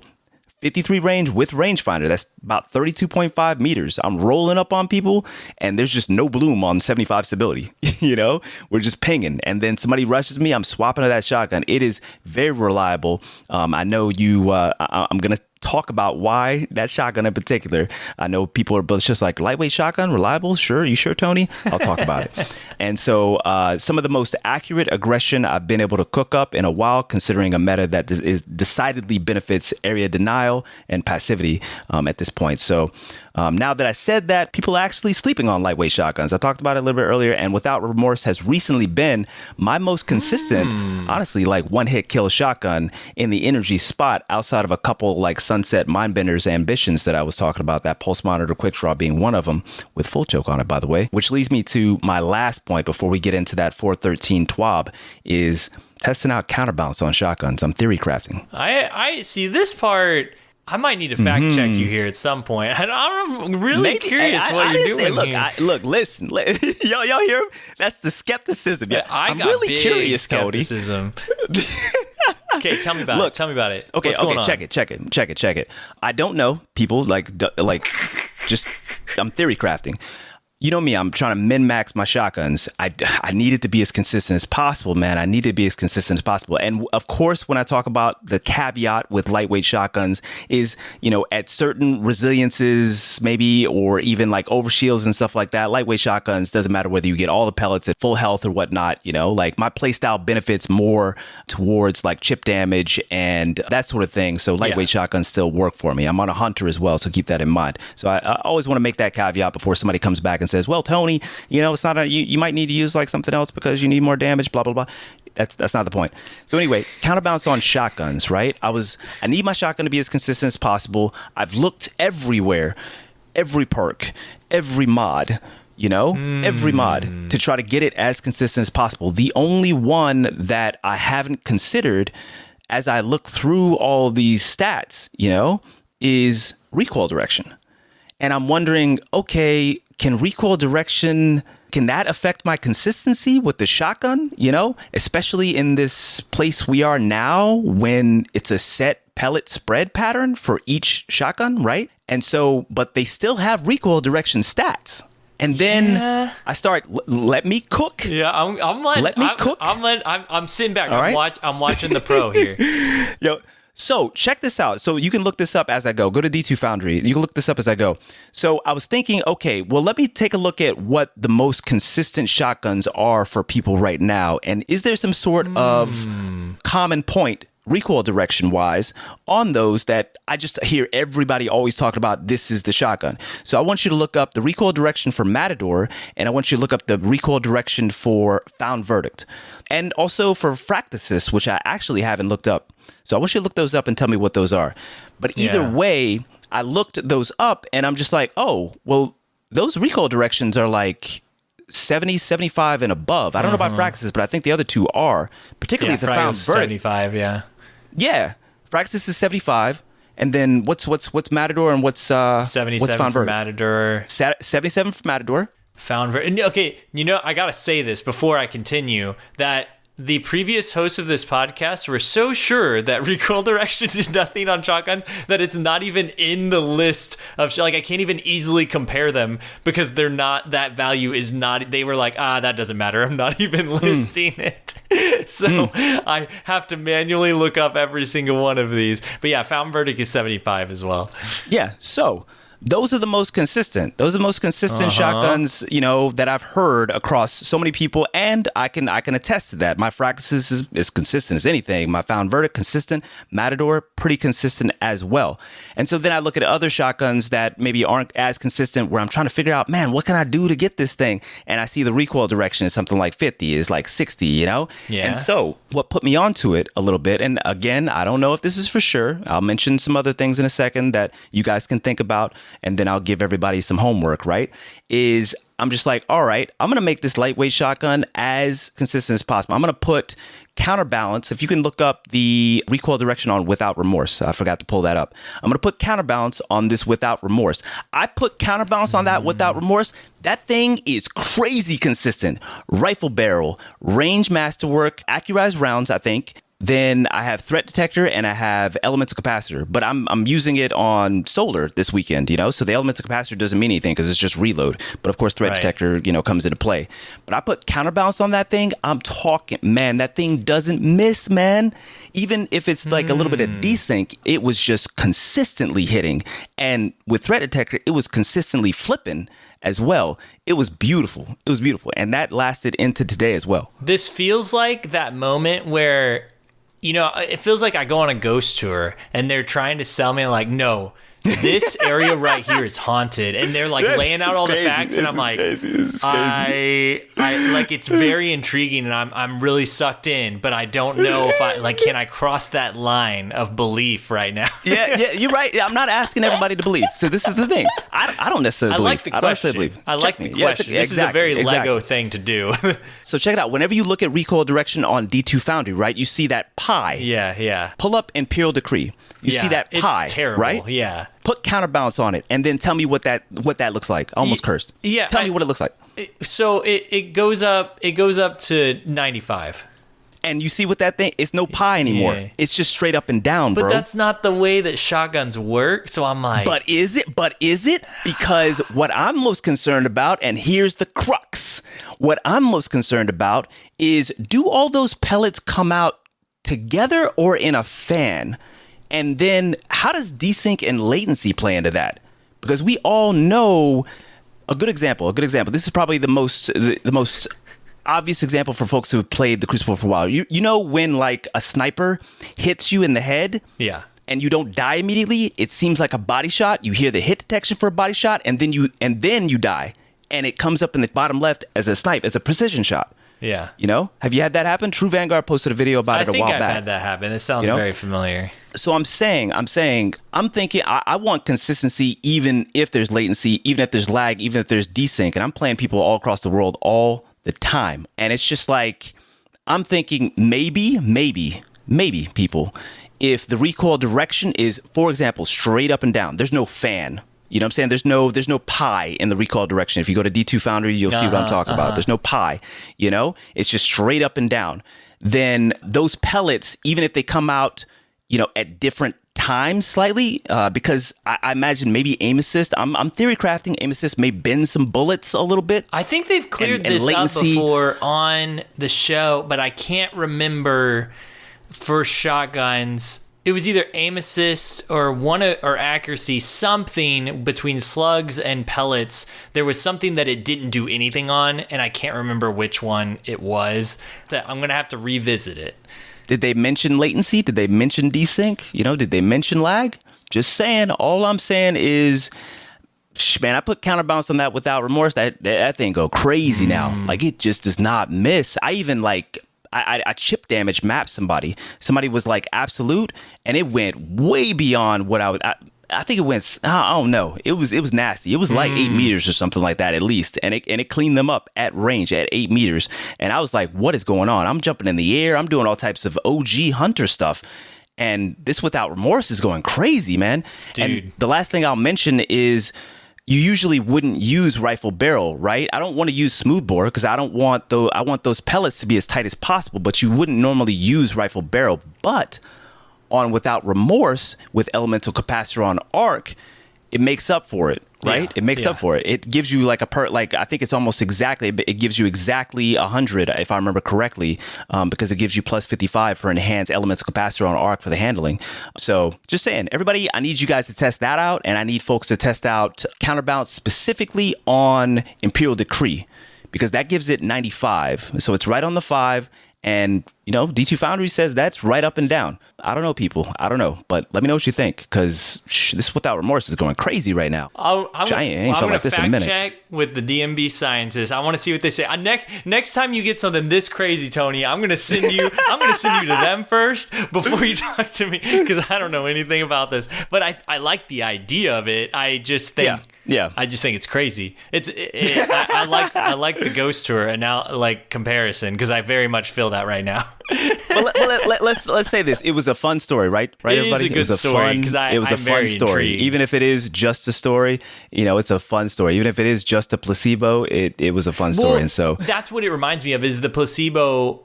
It reminds me of the placebo of Zealot's Reward, and the way that feels so good, and the stats, it doesn't make sense, like it shouldn't. And I've been going back and forth with my community this week in Discord of could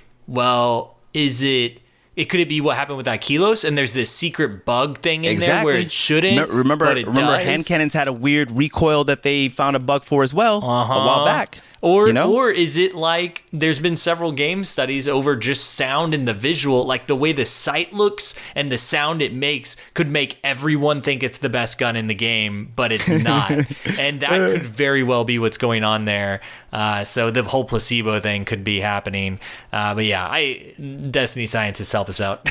Y'all didn't see his face a second ago. His face was. That's a good story though. Tony. Oh man, I love it.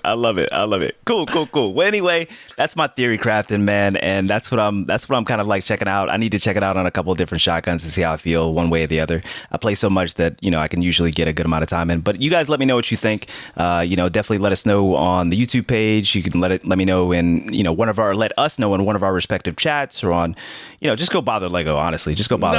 No. Add Tony on this one. Add Physics on Twitter, please. You can tag both of us. I'm actually curious, what. I'm pretty curious to see people's stuff as well. So we got the 413 TWAB. The 413 TWAB.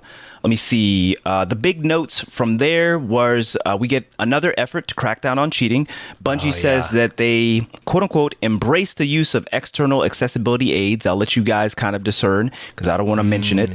The same reason why they didn't mention the specific products themselves. But they say that they embrace the use of external accessibility aids that enable and experience the game designers intended, but will take action, including bans on people who abuse these tools specifically to gain an advantage over players. And so we've definitely seen an uptick of these devices in the Crucible, creating unfair games, basically. And so they say that they will be monitoring for violations of the policy and issuing warnings, restrictions, and or bans appropriately. So thank God. Thank goodness. Man, yeah, for real. I saw some things. I saw some things this weekend, so I'm hoping they get caught. I saw what it does, and I am I hate this kind of thing, because it creates this paranoia where it creates bad, not just against us. Obviously, it's terrible to play against somebody who's abusing the system that should be used for accessibility, but also, on the flip side, it creates bad player mentality where you constantly blame like, oh, they must have been using his, what, Yep. I'm not going to name it. They must have been using so-and-so, or they must be using these cheats. And it's like, I don't want that to, like, that takes away from you improving as a player when you're constantly just being like, what was this person using to beat me? Because it can't be me. It's like, no, you got to look at yourself, and this sort of thing prevents that. So I'm glad that they're addressing this, because I want an even playing field. Agreed. We'll leave that there. Of course, we've got a reminder in that same TWAB that we'll have 2 more Trials Labs on week 8, which is this upcoming weekend. Yeah. Yep. I know you're pumped about that, baby. Man. I know you're pumped about that. And also week 11 of season 20, which is the current season right now. So in both, Bungie will be testing the new matchmaking parameters that we mentioned the last episode to gather analytics and verify that they work as intended on a larger scale. So that's coming up. The first weekend is this weekend, folks. So get in there. Let's get some data.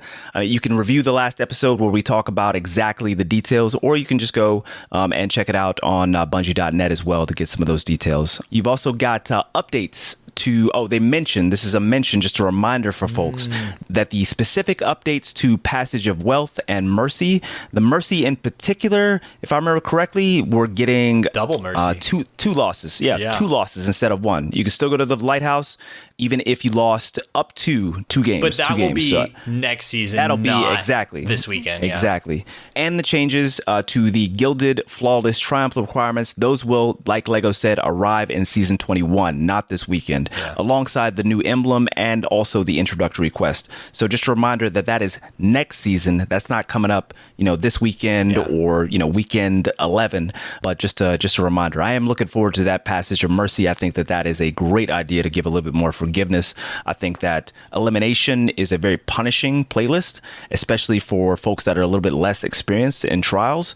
And I just think that Trials as an elimination playlist is maybe a little bit outdated. Some more forgiveness would help everybody. Population is everything, right? I'm all about it. Population is everything, period. So let me see. So the last update that we had was Bungie just be dropping these articles. They just be dropping these articles. I know, this was Wednesday. the update that came. Yeah, this is the update that came on Tuesday. Sorry for interrupting. Oh, no, you're good. So the update that came yesterday, this is Wednesday, we're recording it on Wednesday, the connection-based matchmaking playlist, the Relentless playlist.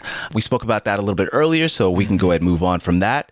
They increased the strength of respawn overshields in Crucible. That happened yesterday as well. Yep. Why I even mentioned that is because somebody on Twitter hit me up because they were just like, Tony, you hit me out. Like, I was in a game with you, and I swear to God, you hit me in my spawn 5 times. 5 times.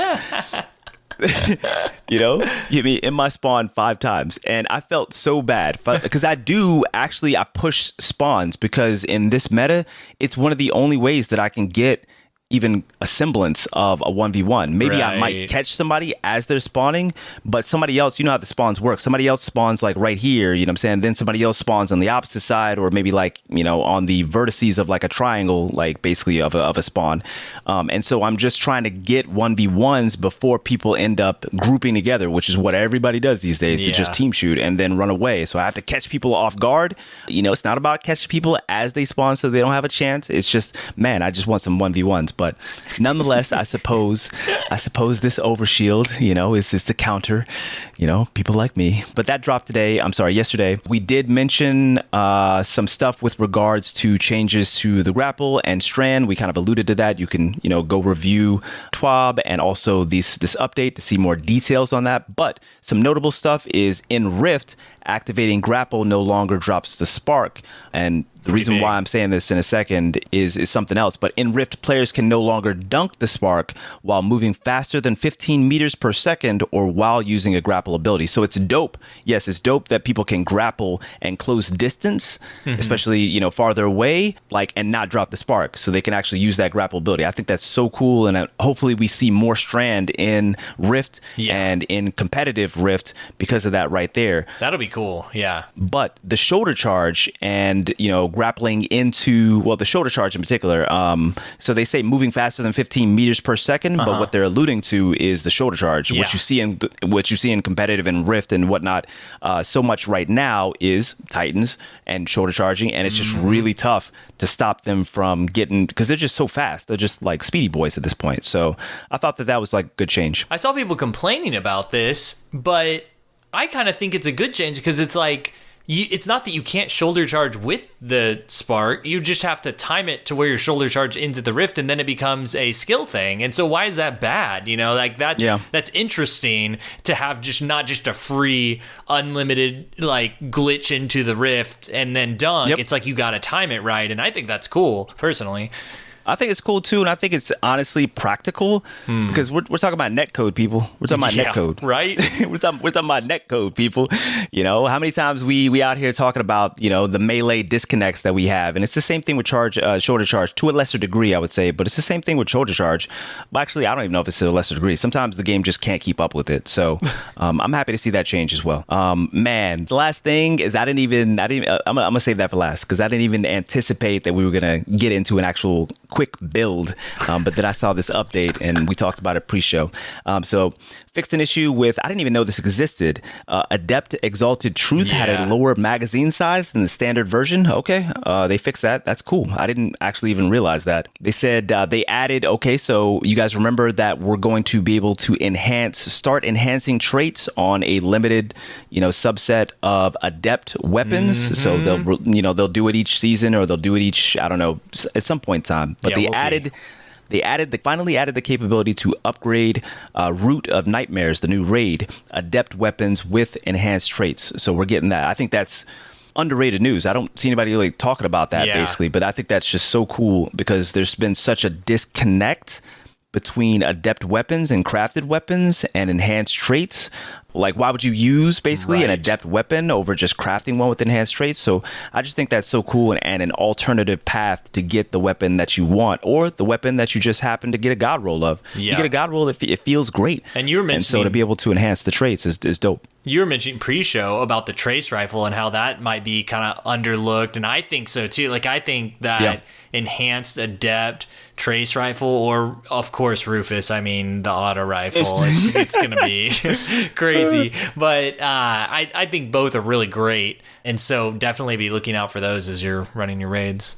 Yep. And so a couple last things, and I'll mention that build, but the mid-season weapon update, just keep in mind that rapid fire fusions now 7 bolt across the board, all resiliences. We got some changes to trace rifles to make them, slightly more potent in the Crucible. Very slight, like incredibly. And then the main thing from there for me was Teraba, like doing the reduced. Like, I haven't seen a single Teraba or Akilos because of their changes. They removed that Akilos hidden buff that we were talking about earlier. Yep. So reduce the zoom on Teraba from 16 to 15. Reduce Ravenous Beast, the perk on Teraba, that energy collected, they reduced that as well. So it's just tougher to collect that energy.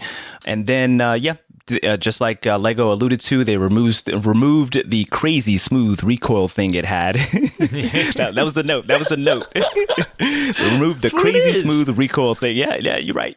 That close SMG had. And to keep in mind as well that rapid fire snipers got 50% less recoil. So that buff also applies to Cloud Strike. I always want to mention that. Before I'll mention this build, and we'll keep it moving on to the next part of the podcast, just keep in mind, I just always love the accessibility stuff. I'm always going to read those articles. They released an accessibility article today, I believe, but they said that next season of the Deep, I believe is what it's called, season 21, we're going to get some new colorblind settings for our weapon reticles, which I just think is so fantastic for accessibility. I mean, there's some other things in the article. You can go check it out on Bungie.net, but I found interesting that we're going to get that auto melee as well next season. And so I'm just thinking about that. You just hold down the button and it just melees as fast as you could possibly melee. And I'm just wondering, with Synthos, I mean, we're still going to have Synthos, That's right? Exactly what I was thinking. I'm like, Okay. Is that gonna be a problem? Like, why even use the shotgun at that point? Especially if you can just teleport towards them with Synthos and just literally melee them as fast as possible. And you know that netcode, you know that latency and lag at some point is gonna make them melee you way faster than you can get anything out, you know? And if they teleport towards you, you know that shotgun gonna whiff. You know my shotgun gonna whiff. That's the main part. Yeah. Yeah. It's just not gonna happen. So, I mean, let alone even if I could even track that to get an accurate shot off. So that'll be like super interesting to see. Yeah, for sure. But the last note that I have, and then we'll get into some gratitude and work with the second half of the show, is they fixed an issue. I didn't even know this was a thing, but they fixed an issue where Phoenix Cradle, which an exotic that when it first came out, I was actually really excited about. Phoenix Cradle, which is exotic leg armor for Titans, specifically for Solar Titans, right? Was not consistently extending the duration of the Soul Invictus buff. Soul Invictus is an artifact. I'm sorry. Is it what aspect? Holy. Oh man, that took a second. Is an aspect on Solar Titan. So it wasn't consistently extending the duration of the Soul Invictus buff while Burning Maul was equipped. And so Burning Maul, a fantastic super. I love that super. It's, you know, people used to call it the meme super, but it is a very good super. And if you end up really digging into it and doubling down on it, figuring out how it works, making sure that you jump after the spin to get the movement right, then it could be very effective. It's really good as a shutdown super and really good as just a slay out super. The only thing is you just have to master the movement a little bit, right? So what I was thinking, and this is the most excited I got during the pre-show, is Sunshot, baby. So Sunshot's exotic perk is called Sunblast, which means the targets killed with Sunshot explode in solar energy. Everybody knows that pretty much. But most people probably know this, but maybe some people don't. But since Lightfall's release, Sunshot now applies Scorch. Right? It's a solar verb. It now applies Scorch, which is a damage over time perk, with its Sunblast explosion on the kill. So in circumstances where this explosion scorches like a nearby target, which actually happens pretty often in the team shooting scenarios that we frequently come into and encounter with these days, the Soul Invictus solar aspect on Titan, right? Solar ability final blows, Hammer of Soul impacts, and defeating scorched targets creates sunspots. So if you end up killing the second person that's next to that first explosion, they get scorched, right? You end up killing that second person by any means. It activates the Solar Titan's Soul Invictus buff, which will create a sunspot on that second person, right? As they die. So say another target is involved in the team shooting escapade against my lone Titan, desperately searching for 1v1s, right? Then the sunspot will apply Scorch to them and deal damage to them for an easy 3-piece. And then by applying Scorch to them, it might create another sunspot, because I don't know. That's interesting. Actually, I didn't even think about that. But either way, it's going to create at least one sunspot. And so then you just add into this whole concept of Soul Invictus providing regenerative and restorative benefits if you stand in that sunspot. And also the fact that the Phoenix Cradle leg exotic makes Soul Invictus last twice as long. Yeah, I saw that. Yeah. It's a chunk of time, which is why I was attracted to this exotic when it first came out, actually. Yeah. 10 seconds. And then on top of that, you've got it giving it to your whole team as well. Yes. If they walk through, which that's the big one to me. Yeah. Yep. So it provides you with the benefit, right? Of lasting twice as long, and allies who pass through the sunspot also granted Soul Invictus, right? And solar restoration on top of that. Yeah. So everybody just get next to the campfire, basically. Everybody just get next to the campfire. But, I'm always looking for synergy for weapons that I love and adore. It's the same reason why I like Chromatic Fire with Hawkmoon. Right. And, Sunshot with this right here. I'm definitely going to make this build like pretty soon here. So that was kind of something that came up from that fix right there, where I was just like, oh, okay, I'm going to come back around to this. Because I'm pretty sure that I can fairly consistently make some sunspots. Yeah, with Sunshot, and then we just go from there. Especially in a competitive setting, it's probably going to surprise some people. So yeah, that was cool. That's a cool build. I feel like there was a very specific way you had to do it before, but it was really cool when it happened. And so to see somebody utilize this with something like Sunshot would be really awesome. So I'm looking forward to seeing that. Well, before we build out all these weapons, we definitely want to thank New Guardians for the generous support. We got Johnny L. Thank you for your pledge, and to all the ongoing patrons for keeping the lights on for the show. Y'all are truly making it happen. And we also 100. want to say thanks to the sponsor Guardians who give on a massive level every month. We've got Askian Monk, Binary Wolf, Black Hammer Tech, Bryce Aroni, Deacon, Moonlight, Shazzle, This Moment, Zen SoCal, Sylv, and A Modern Viking. Thank y'all so much. Appreciate every one of you. Most definitely. And if you'd like to support the show, please visit DestinyMassiveBreakdowns.com and click on the link to Patreon. You'll get access to a members-only channel in the Discord, which is always lit, behind-the-scenes info, and input on the future of the show, plus access to our legendary annual merch drop. As a reminder, you can also earn a shout-out by leaving us a 5-star review on Apple Podcasts.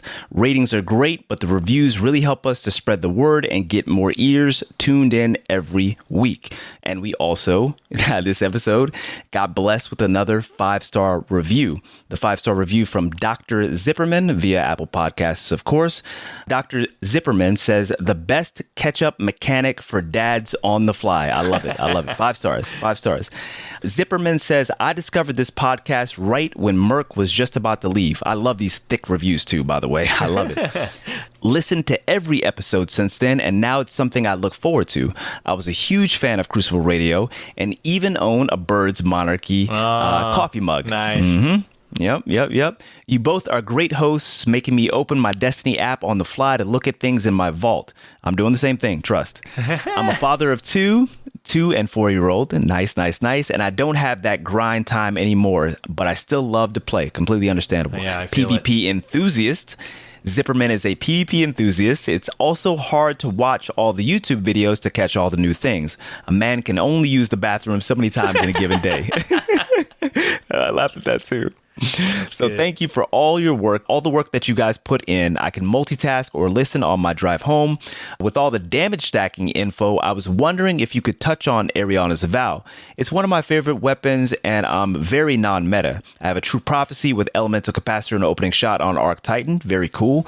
It is enjoyable. I don't have the time to test myself, but it would be great to hear how many Solar Surges I actually need to one-tap. Oh, you getting Here we go. This is getting, Here we go. There it goes. There we go. And just some building options around it. Thanks. Keep up the fantastic work, Dr. Zipperman, PS5. Yo, thank you so much, Dr. Zipperman. Very, very enjoyable reading that. And we appreciate you. What you got for us, Lego? Even the last part was enjoyable, you sure? Look, I don't have to be in that game, baby. I don't have to be in that game. Okay, you might like it a little bit once I get going. Okay, so at first I was like, wait, you can one-shot with surges? I was like, I kind of forget about Ariana's Vow because I just don't like the way it handles, and I don't know. Like, it's just not my weapon of choice. Yeah. But it has been known to do a crazy thing or two in its time, and with the Surge mods stacking on Radiant, you can now do Radiant and Surge times 3 with the first glance exotic crit Ariana's Vow has, and you can hit 191 damage, so up to 5 Resil one-shot with just Radiant, and you had picked up an orb. Like, that's it. Wow. So that's pretty good, up to 5 Resil, but you could take it further. And this is where I started thinking about, okay, a lot of people trying to one-shot are running Empowering Rift, so if you're a Warlock, you can use that, plus the first glance, plus a Surge times 3, and hit up to over 200 damage, just barely. It's 200.089 or something like that. And so that's up to 10 Resil one-shot, any Resil in an Empowering Rift. But if you're not a Warlock, and if you fancy the Path of Burning Steps, I was thinking about how you could combine both, like the first level and the second level, and do like you go in and you grab Radiant somehow as maybe shoulder charge someone. Okay. And you get a kill with the shoulder charge. You use the arms mod, that whenever you get a powered melee kill, you make an orb. So you got that orb. Okay. So you got Surge times 3 and you got Radiant. So your first shot 191, up to 5 Resil. And then maybe that's your second solar kill. Usually by your second solar kill, Path of Burning Steps is going. And I think you could just keep that for a second with your surge times 3, kind of stow Ariana's Vow. I'm going to have to relook at it, but then wouldn't your second shot be or does it have to be your first shot in the mag no matter where you are in it? For the first glance exotic crit. I need to look that back up again, but then you could do the up to 200 Resil, 200 health Guardian at 10 Resil, which would be awesome because then it's like a follow-up to your original shot. So you got 2 one-shots out of your whole mag. Pretty good. But the point is, it's pretty potent. The point is, you don't have to really do anything but pick up an orb, and you could one shot with it. That's the main thing. Even if my second part was wrong there, I gotta fact check that. You ain't have to say that. You made it real simple right there. You didn't have to say that, man. You know what I'm saying? I was hoping that you wouldn't say exactly what you just said, and people would have to maybe dig into it a little bit, and it wasn't that clear, but. Sounds like I'm getting one shot, man. That's crazy. Yeah. Okay, so buff reactivates 3 seconds of not firing. And you'll for sure have these perks rolling for more than 3 seconds. So you could do a follow-up shot. That's pretty potent, I think. You got a full build there. You got 3 kills by just doing a shoulder charge, then a one shot, and then you just wait 3 seconds and you can take another one shot. For even more higher Resil, just running Path of Burning Steps. So that's pretty cool. I mean, so cool. We're not talking. I'll use that term loosely. No.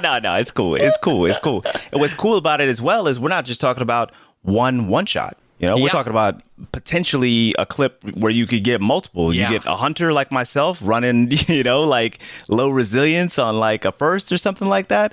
And then, you have the potential to hit somebody else like a Titan, and still get another one shot. After 3 seconds, that's it's a little bit tight timing because Path of Burning Steps is something like 7-8 seconds or something. I can't remember. I haven't used the exotic in just a little bit. I haven't been on the Titan a bit, but because I remember doing some glaive testing with it. Now you got me. I have to know. I can't just stop, Tony. It's true. We have to give the information. It's true. It's true. I'm with you. I'm with you. For 10 seconds. Yeah, I was right. Okay, cool. 10 seconds. Yeah. Got you. And I remember that because it refreshes too. So if you keep getting those solar kills, you could end up going to that's true. Firewalker times 2, which is that 25% damage buff. It's a chunk. Yeah, that was a chunk. You may not even need first glance surges. At that point. Yeah, or surges for sure. Yeah, that for sure. Yeah. So crazy. Go out and get that clip. I got to use Ariana's Vow for that though. I'll let our friend here who just left us a kind 5-star review get the clip. Yeah, 100. Tag us in it, please. Yeah, you get that clip. Please tag us in it for sure. I'm all about as long as I'm not on the receiving end of it, I'm all about a one-shot hand cannon kill. As you can see, both myself and Lego are pretty excited about that. So I'm gonna bust out the Monarch one-shots before it gets nerfed over here by ill physics. So. Listen, I was gonna say one more thing. What was it? It was I just haven't even seen Ariana's Vow that much in the Crucible. Right? Yeah. It's got to have negative usage at this point. So Dr. Zipperman, what I'm trying to say is that you are a connoisseur now. You are a connoisseur, and we appreciate you. We appreciate you for increasing weapon diversity. The last thing I'll say before we get to the main talk is, thanks, of course, to our Destiny Massive Breakdowns editors, Nettie Smith and Autodidactos, for their hard work on the show and also Podcast versus Enemies, the Destiny PvE show that explains it all. If you think we sound great, know that it's because of them. So thank you so much to those folks. Yeah. Well, the main talk. Let's get to these Season of Defiance craftable weapons. Yeah. I know there's a lot of heavy weapons in here, and so we'll be brief on those, but we'll dive in pretty deep to the rest of them. So, first up, before we get to the rest of those, just like we did with the Neomuna weapons, how they had an origin trait that was really important, these also have an origin trait, the Noble Deeds origin trait. Not as important, but it is interesting. So, how you get this is whenever you heal, revive, empower, or any other subclass verb to an ally of yours, so it's not to you, it's to an ally, then you get 10 stacks of noble deeds. Get it? You did a noble deed? Okay. So you get 10 stacks of noble deeds. 10 is the max. You can't, heal someone and then you heal someone else and you get 20. No, 10 stacks is the most. And then from there, you get an unknown amount. It hasn't been completely tested. You get a handling and reload buff as long long as you have stacks. And so it lasts a pretty long time. I remember getting this when I was running the fusion rifle here. I did a lot of testing on the fusion rifle, and sometimes I'd look over and have 8 stacks, and I was like, what the heck did I do to get out? Like, I had no idea how the perk worked when I was first using it. But yeah, it gives you a handling and a reload buff, and if you're using one of the swords, it gives you a plus 20 charge rate. And every time you get a kill in the Crucible, your stacks go down 2. In just normal PvE, it goes down 1 every time you get a kill, but in the Crucible, every time you get a kill, it'll go down 2, and you'll still have that handling reload buff until you hit 0. And you can reset it by healing, reviving, empowering again, but that is how the perk works. So that's on all of these weapons here. Okay. I have a quick question. So as long as you have stacks, it's granting this like the same degree, like you have 1 stack versus you have 10 stacks. Is it granting, or is it escalating number of, or escalating stat increasing, stat increases per stack? I think it's a flat buff, and I don't have any info on this from the science community, but my guess would be it's a flat buff because it starts at the max stats and goes down. Kind of like the way shot swap works. Like, you get a kill and it gives you 2 shot swap things to use, and then it's just a flat buff until you lose your stack. So that's how I'm assuming this works, because it starts at 10 rather than going down. And secondly, I should add that I said all these weapons, but that does not include, we're going to talk about Imperial Decree. That has the origin trait to excess, which final blows with this weapon while your super is full grant bonus to strength and discipline for a moderate duration. So it's not going to affect your actual weapon stats at all. And the swords that we'll talk about, the class specific swords, also have the to excess intrinsic trait. Got you. So yeah, that's it for Noble Deeds. It's not a huge deal, handling reload buff, and I don't think it's a huge one. At least none of the science community has told me that, and I didn't feel that when I was using it. Like I said, 8 stacks, and I was like, why do I have this? What is it even doing? Like, I couldn't even tell what it's doing, so I wouldn't count on this one. Whereas, the Neomuna fusion rifle, not fusion rifle, the fusion rifle, but the Neomuna, all the weapons benefited greatly from that tracer rocket. The trace rocket. That made it was so interesting, and I love that episode we did for that, because it changed everything for every weapon. This one, not so much, but I am still excited to talk about some of these weapons. So first up, we got Perpetualis. Hopefully I'm not butchering any of these names, because I feel like Bungie's continually making it harder for us every time. they just, I swear to God, they're making stuff up now. They're making stuff up now. I type in these words, how do I pronounce this? And it's like, what is this word? I don't know what this is. Google doesn't even know. Okay.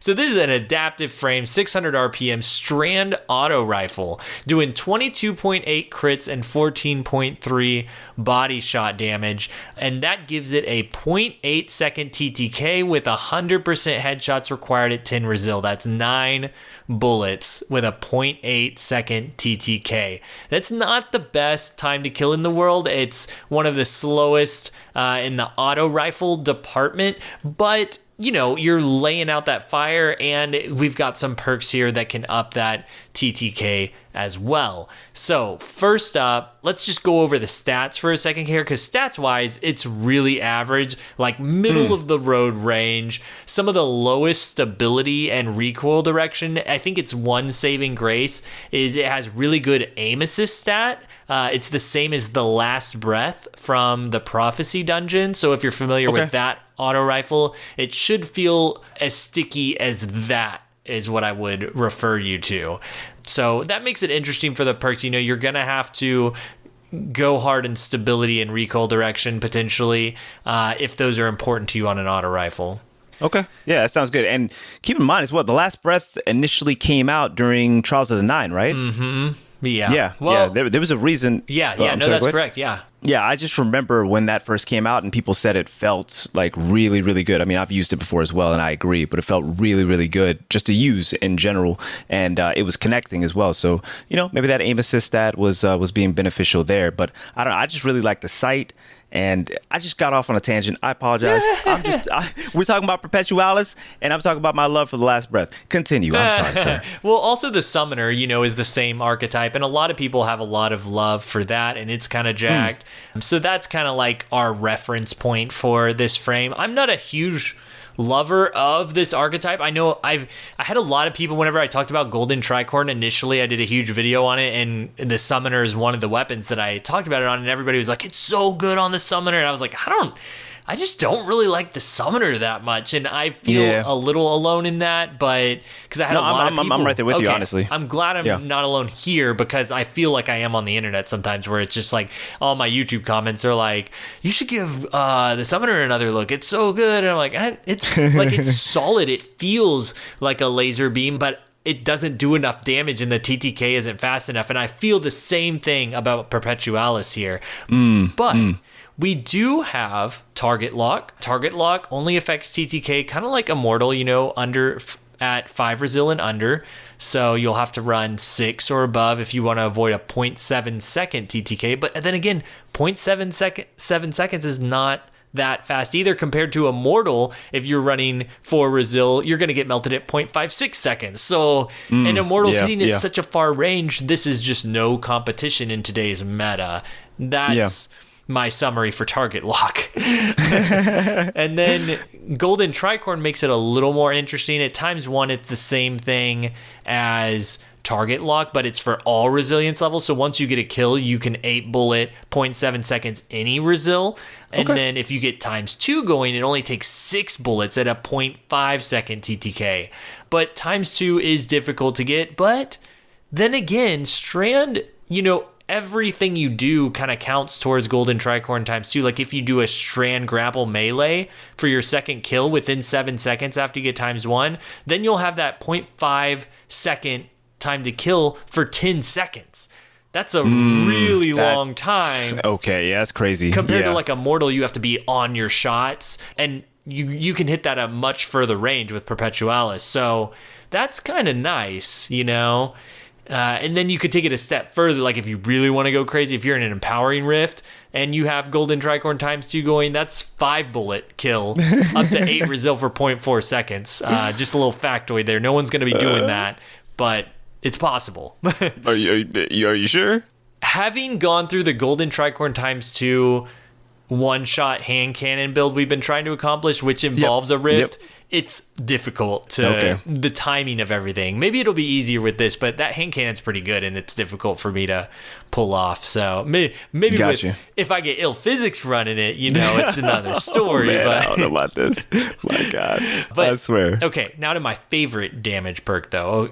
I mean, say damage, it's a rate of fire perk, but Cascade Point on this thing. So if y'all remember, when we first deep dove Cascade Point, it works differently depending on if you're using an SMG or a shotgun, which the SMG is the main thing we saw it on in PvP previously. It worked with a scaler that wasn't quite as fast as auto rifles. Auto rifles are the one primary weapon that get a different scaler so that it bumps the RPM up even faster. Rock DC with Destiny Master Breakdown did a huge Reddit post. Just type in Cascade Point Reddit if you ever want to look up like the exact formula, and it's right there. But basically, it makes these 600 RPM strand auto rifles 1,000 RPM, and it is the best. Or I guess you can just go to D2 Foundry now because it has Cascade Point in there, and you can see the 1,000 RPM for yourself. But it's amazing. I got one to drop with Cascade Point before I was able to craft it, and it feels so awesome to get a kill and then swap into 1,000 RPM auto rifle with a 0.48 second TTK against 10 resil. That's insane. And so you also said, just to reiterate, when we were talking about Cascade Point, you said that so anytime I'm thinking about an increase of RPM like that, I'm thinking, man, am I going to be able to control it stability-wise? But your experience with Cascade Point is just, it doesn't really diminish the stability in the way that you would think. It's just increasing the rate of fire. You would think, but so here's what I think like scientifically is happening here is you've got your accuracy cone growth that maximizes as you're firing that auto rifle, and it kind of hits a max point, as you're shooting it, like pretty quickly ramps up to its max growth size. And if you're shooting it at 1,000 or 600, you're going to hit that max growth size no matter what. And so, we'll talk about how we end up decking it out here, but I feel like it's not too much of a problem, and I didn't feel it as a problem in real use. Like, it never feels like it's ramping up to some degree that it shouldn't. Like, the accuracy cone growth isn't multiplying because you're shooting at a faster RPM. Like, maybe it gets to that point faster, but you don't feel it in terms of it being an auto rifle, and you're going to get hit that point anyway, so... Okay, understood. That's good to know. But yes, this is my all-time favorite perk. You have to remember that it works different than Harmony. It's like the opposite. So Harmony, you have 7 seconds to swap to Harmony, and then you've got, I think, 3 seconds to use it.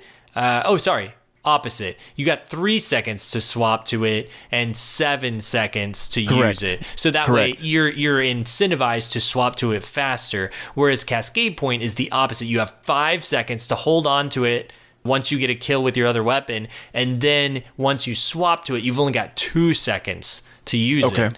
So something to keep in mind there, because there's this part of you that wants to swap immediately, but you want to hold on to it. It's the opposite of Harmony. So keep that in mind if you go for this. And heads up, if you enhance it, it does increase the buff duration by 0.25 seconds. Oh, and I was a little wrong on the how long you have the perk. It's active for 2.5 seconds, not 2 seconds. Okay. And if you enhance it, it goes to 2.75 seconds. So that's not that much more, but when you're shooting at 1,000 RPM, those milliseconds matter.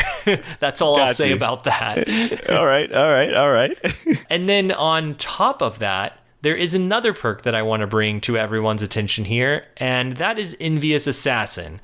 This perk, you think of it as a PvE perk because you get a bunch of kills. It can overflow your magazine up to 150%. Special weapon kills add more, to that stack as you get it going. So special weapon kills add 20% per kill up to 150%. So you can think of that as if you get one special kill and swap over, you'll have 50 bullets in the mag versus the usual 41. So that's pretty good, because then if you have Cascade Point going, you swap over, you've got 50 bullets to fire at 1,000 RPM rather than the standard 41. Okay, I get it. Yeah, because it's really important, that combo, I think, because there were so many times, I didn't experience it as much on Lodbrok because you just don't fire as fast. It's a slower firing auto. But on the SMGs that fired in the 1,000, 1,200 range, when you got Cascade Point, I ran out of ammo so fast. It was like, I wasted it. Oh, they're still on me. I was still getting on target, and I wasted my 1,000 bullets really fast. It's not, you can only shoot as much as the mag is, but it goes fast. So here, of course, not as big of a problem because it's an auto rifle, but it is still 1,000 RPM. And so you're going to fire those off so fast. So any extra ammo you get is worth it. So Envious Assassin, super high recommend with Cascade Point is my point here. I have a quick question. Would it be of benefit, the Titan chest? The Titan chest specifically for auto rifles that reloads auto rifles like as you're shooting it? I want to say yes, but... how perks are kind of slow sometimes to recognize what's happening? I feel like you're only going to get a few extra bullets out of it. Like, I'm not sure it's worth sacrificing any of your normal build stuff to do that. That's how I feel about it. I haven't tested it myself, but I feel pretty safe in making that assumption with how perks are slow to activate in Destiny sometimes. Okay. And plus, on top of that, even if it does like refill your auto rifle in a decent speed, you're still spitting out 1,000 RPM, right? So a decent speed may not cut it anyway. So I wanted to run one more thing by you here too, because the way these perks work is it takes your, I say base mag, but that includes like if you put extended mag or tactical mag or something like that. So if you run extended mag and put your base size up to 49, then getting 2 kills in a row, like if 2 kills with my special weapon, 2 kills with my fusion, I swap over with Cascade Point, I've got 69 bullets to spray versus the original, 41. Yeah. So, yeah. I mean, that's pretty substantial. Yeah. That's pretty substantial. Yeah. I like that. So my ultimate build for this thing would definitely be, I'd probably go Arrowhead Break, Accurized. I run Void, so I'd run Elemental Capacitor. I'd definitely be tempted to run Zen Moment with its flinch reduction now. Yeah. And it just doesn't escalate the same, like it's on weapon hits, and you have to hit so many of them and you're going to kill them so fast, will it even matter? So that's why I think the initial stability is more what I'd go for with Elemental Capacitor. And then Cascade Point, built on a range masterwork with the targeting mod. That would be one of my main builds. Although, of course, I just mentioned running Envious Assassin. That would be my alternative if I felt like I was running out of ammo too quickly. I would run, because I think that's just such an interesting combination, Envious Assassin and Cascade Point. Yeah, I agree. And I'm seeing that Envious Assassin, it ramps up. Is there some sort of stacks that are, did I miss something with that? The way it works, so that's why I said 2 kills, because it's based off of how many kills you get with your other weapon. So if you only, and it has to be within a certain amount of time too, which normally in the Crucible time, it's within 10 seconds of each other, which, you're going to get those double kills within 10 seconds. Of course. So that's why I was rating it in ranks of 1 or 2 kills, because you've got to do it based. It'd be 1 kill if your other weapon was a primary, and 2 kills, or 2 points, 20%, if your weapon is a special weapon. It fills up the percentages based on that, up to 150%. Gotcha. So that's why it has levels, in the sense that you're filling up the magazine based off of how many kills you got with your other weapon. Understood. Okay. All right. Sounds good. And then also, if you end up putting backup mag on it, right, as well, you get up to 69. Is that what I'm seeing on the Foundry? You could do that too. The problem with that for me is, as I mentioned, you can't use counterbalance. Yeah, recoil direction wasn't great. It's some of the lowest recoil direction on an auto rifle, and I'm just worried that shooting 1,000 RPM with a bad recoil direction would not be a fun experience. But I definitely consider it, though. It's a good thought for sure. The way that I like to run weapons is to push the limits first, like what you're saying, run backup mag, run everything that pushes the mag and push the weapon to the extreme, and see how many stats I can take not being great, and the perks being good, or the range being good, or stuff like that, and then work backwards. Like, okay, I couldn't quite take that, let me add on Arrowhead Break. I couldn't quite take that, let me add on Counterbalance, and slowly, work backwards. So I'm the with same you way. when you're thinking. That's definitely how I was doing Astral Horizon, this weekend as well. Just trying to see, okay, well, what if I have this amount of handling, with threat detector? Can I get my flips, crispy the way that I want it, with just this amount of handling? Okay, well, because it's a sweet spot on shotguns, right? Between like handling, handling and the one-hit kill range. So I definitely understand that. Okay, all right, sounds good. Well, that's about it for this, unless you see anything different on here. But because I just don't feel like target locks really, like, you can, if you just want standard version, you can run target lock, elemental capacitor, target lock, Zen moment, like that kind of build. It's just this thing isn't very fast. It doesn't have a good TTK, so I'm using it, as Tony made fun of me for. Y'all didn't see it. After our show last time, I was like, look at how I'm using Harmony on this hand cannon. And he was like, bro, you're using that hand cannon as your secondary weapon. What's going on? This is breaking my mind. I couldn't understand it. And I saw the clip and I'm just like, how is this fusion your primary? Yeah. So, my primary heavy brain, But that's what Cascade Point and Harmony are good for, those kind of perks, is using your primary kind of like a secondary. So that's why that's where I think this weapon is going to shine. Yes, it will definitely shine if you get Golden Tricorn ×2 going, but, kind of good luck with the base TTK of 0.8. That's not great. Yeah. Yeah, I didn't really see anything else. I mean, you got the notable mentions that are, I suppose, kind of obvious. If you're just looking for consistency, I mean, I've been talking about elemental capacitor a lot as far as just a strong fill in where you need it stat type perk. So you've got that in the first column. You got the meme of like hipfire grip. I guess the reason why I think about this synergy all the time is, the hipfire grip offhand strike. You got that meme right there. Yeah. On an auto rifle, are you really trying to, like hip fire cross map? No, you're not really trying to do that, people, but nonetheless, I saw that along with maybe like a hip fire, Eye of the Storm. I mentioned these things more of a meme than anything else, but more so also because I love just like this general concept of doubling down on, perks that give you, one gives you accuracy, another one gives you accuracy, and then seeing how those two play together. But you're right, I didn't see really anything other than what you mentioned. And Envious Assassin is super interesting perk that we're also going to discuss later down the road with the grenade launcher, if I remember correctly as well. Yeah, and it's interesting you bring up the doubling down because it is worth mentioning that meme build of offhand strike, hip fire grip, and then running like freehand grip on all of it and just like go to town on your hip fire. And that's it. Like that, it could be kind of fun if the base TTK was better. It's just that the gun is so difficult to use a base that it's like why if you're hip firing this thing, you're probably fighting an SMG and you're gonna get destroyed by Immortal. Like let's face it. Definitely 100%. Okay. All right. Cool. Okay.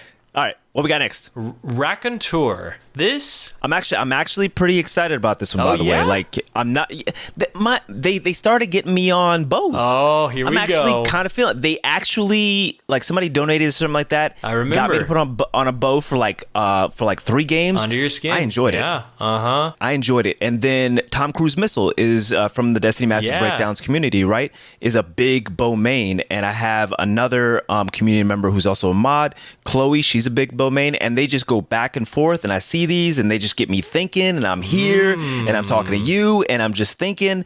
And so I think Tom said that he ended up shifting over to Raconteur and loves it and has been leveling it up. He said that Under Your Skin was their main bow beforehand, but that Under Your Skin has like some obstruction, like it's a really big bow, so your field of view is really obstructed. He said that they said that Raconteur is just a really clean sight bow, and so I've actually been. I think I just got the border, the last red border that I needed to craft this thing. Who would have thought that Tony is going to craft a bow? Yeah. I'm gonna check it out, man. They've got me on it. It was actually a lot of fun to use a bow for those 3 games, and so I'll come back around to it once I craft this one. Yeah, I just got my red borders for this and for Perpetualis too. I'm leveling up Perpetualis first because I'm excited about Cascade Point, but this one I am curious about. So this is the first precision frame stasis bow because previously we had the lightweight stasis bow from the last season's world drop that was just it's terrible. It was pretty bad. There's just no reason to ever run that thing. It came with golden tricorn, so I got tagged in a lot of stuff about it, and I was like, no, people, this is not the way. This is not the way. Okay, so Raconteur. The first thing here is it's a precision frame stasis bow, 151.1 crit and 100.7 to the body. What I love about precision frames is that you can body shot twice and kill them. It's over 100 damage, so you don't have to worry about resilience levels. Really like that about precision frames because lightweights are so frustrating. The time to kill value. It's literally called precision frame though. Like what we talk about double bodying. I know. We talk about double bodying in Lego. Right? It needs to be reversed. That don't make sense. That don't make sense, Lego. Okay, well, it's got a base draw time of 684 with a 1.33 second TTK. Super slow if you're not peak shooting. It can be brought down to 576 with a 1.22 second TTK. And then you can take it a step further with Oath Keepers that can bring it down to the precision floor of 540. Which is what's the exotic trait on Oath Keepers? I didn't know it brings it Oh, yes. down. It's kind of hidden... I thought you could just keep the perfect draw like longer. No. Okay. So that's the thing. Oathkeepers actually gives you faster draw time. I think it's 33 milliseconds of faster draw time. Wow. I didn't know that. So okay. yeah, it's a little hidden thing there. Okay. So, which is really crazy because think for a second on what's going on there, because if you've got a bow, like a lightweight bow that gets down to 500, then what is the point running a lightweight bow if this can get down to 540? If 500 is the base of a lightweight and you can't double body shot, it's the most frustrating thing about bows for me. But okay, I regress. This is, we're talking about this precision frame. I'm not dissing lightweights right now. I'm just talking about precision. not right now. Not right now anyway. Yeah. So precisions generally have pretty high accuracy. This one, unfortunately, does have the lowest accuracy of any precision at 65 compared to most of them having around 70s. It does have the highest stability of any precision, which, remember, stability on a bow lengthens your perfect draw time, which if you're running Oathkeepers doesn't matter, but if you're not, then that's important to have that higher stability if you're not firing right when you get that perfect draw. It also has the lowest aim assist at 64, but the most interesting thing to me here is it has the highest airborne effectiveness of any legendary bow at 20. The second highest is only 15 with Under Your Skin. So that is very fascinating because I got really into Whistler's Whim for a little bit for its high aim assist as a lightweight, and to have this precision bow that is so high at 20, the highest any primary can go. So I'm sorry. You said aim assist, or are we talking about airborne effectiveness? Gotcha. And that's really fun to have. Like if you just slap an Icarus grip on it, it's going to feel super solid in the air as a bow, and that's really fun to do. You don't have to hit the headshot either. You can just hit body shots for 100, jump in the air, pop 100 at a really fast, up to 540 draw speed. That's really good on a precision. Well, now you know what? I know what I died to today. This literally happened today. Really? This hunter was jumping around, body shotting me, and I'm like, what is going on right now? Well, here you go. Because Oathkeepers also buffs your airborne effectiveness by 40 on bows, specifically, only bows. So if they're running Oathkeepers and they've got their Icarus targeting mod on, then you're up to 75 airborne effectiveness. So that's had to be it. Easy shots. Yeah, it's very good. Right. So that's like a big selling point to me for this, other than it being stasis and, as we'll talk about, has headstone. But on top of that, I wanted to emphasize real quick the speed stuff there, because I thought that was so interesting that the floor was 540, and just to re-emphasize that Oathkeepers does make it even faster to that 540. There is a glitch that some people did where this is so weird, y'all, and I had to talk to the bow community to figure out what the heck was going on, because I knew it was possible. Some people had glitched the Adept draw speed mod onto their legendary non-Adept bows, and it's by the first time you visit the lighthouse and you get Adept draw time to drop. If you have a legendary bow with you, you can put the Adept draw time on that one single bow, and it's like a trophy, and it works and brings it down to 540 without Oathkeepers. So, weird heads up. If you haven't been to the lighthouse yet and you haven't got that mod to drop, be sure to have a bow on you that you like. There you go. There you go. Weird, very weird tip. Maybe they'll patch it one day, but it's not yet. I have to hit this other thing that gets brought up so many times to me, because I did that video on Whistler's Whim and about Gutshot Straight, because I love it on Whistler's Whim. Do not use Gutshot Straight on Rocketeur. There's no reason to ever use gut shot here because you're already doing 100 damage a body shot. The only reason it's good on Whistler's Whim is because it gets you up to that 100 damage body shot on a lightweight. This is not a lightweight. You don't need gut shot straight. I have so many people that tag me like, hey, did you see this guy's gut shot straight? I'm like, I did, but don't use it. It's a bad idea.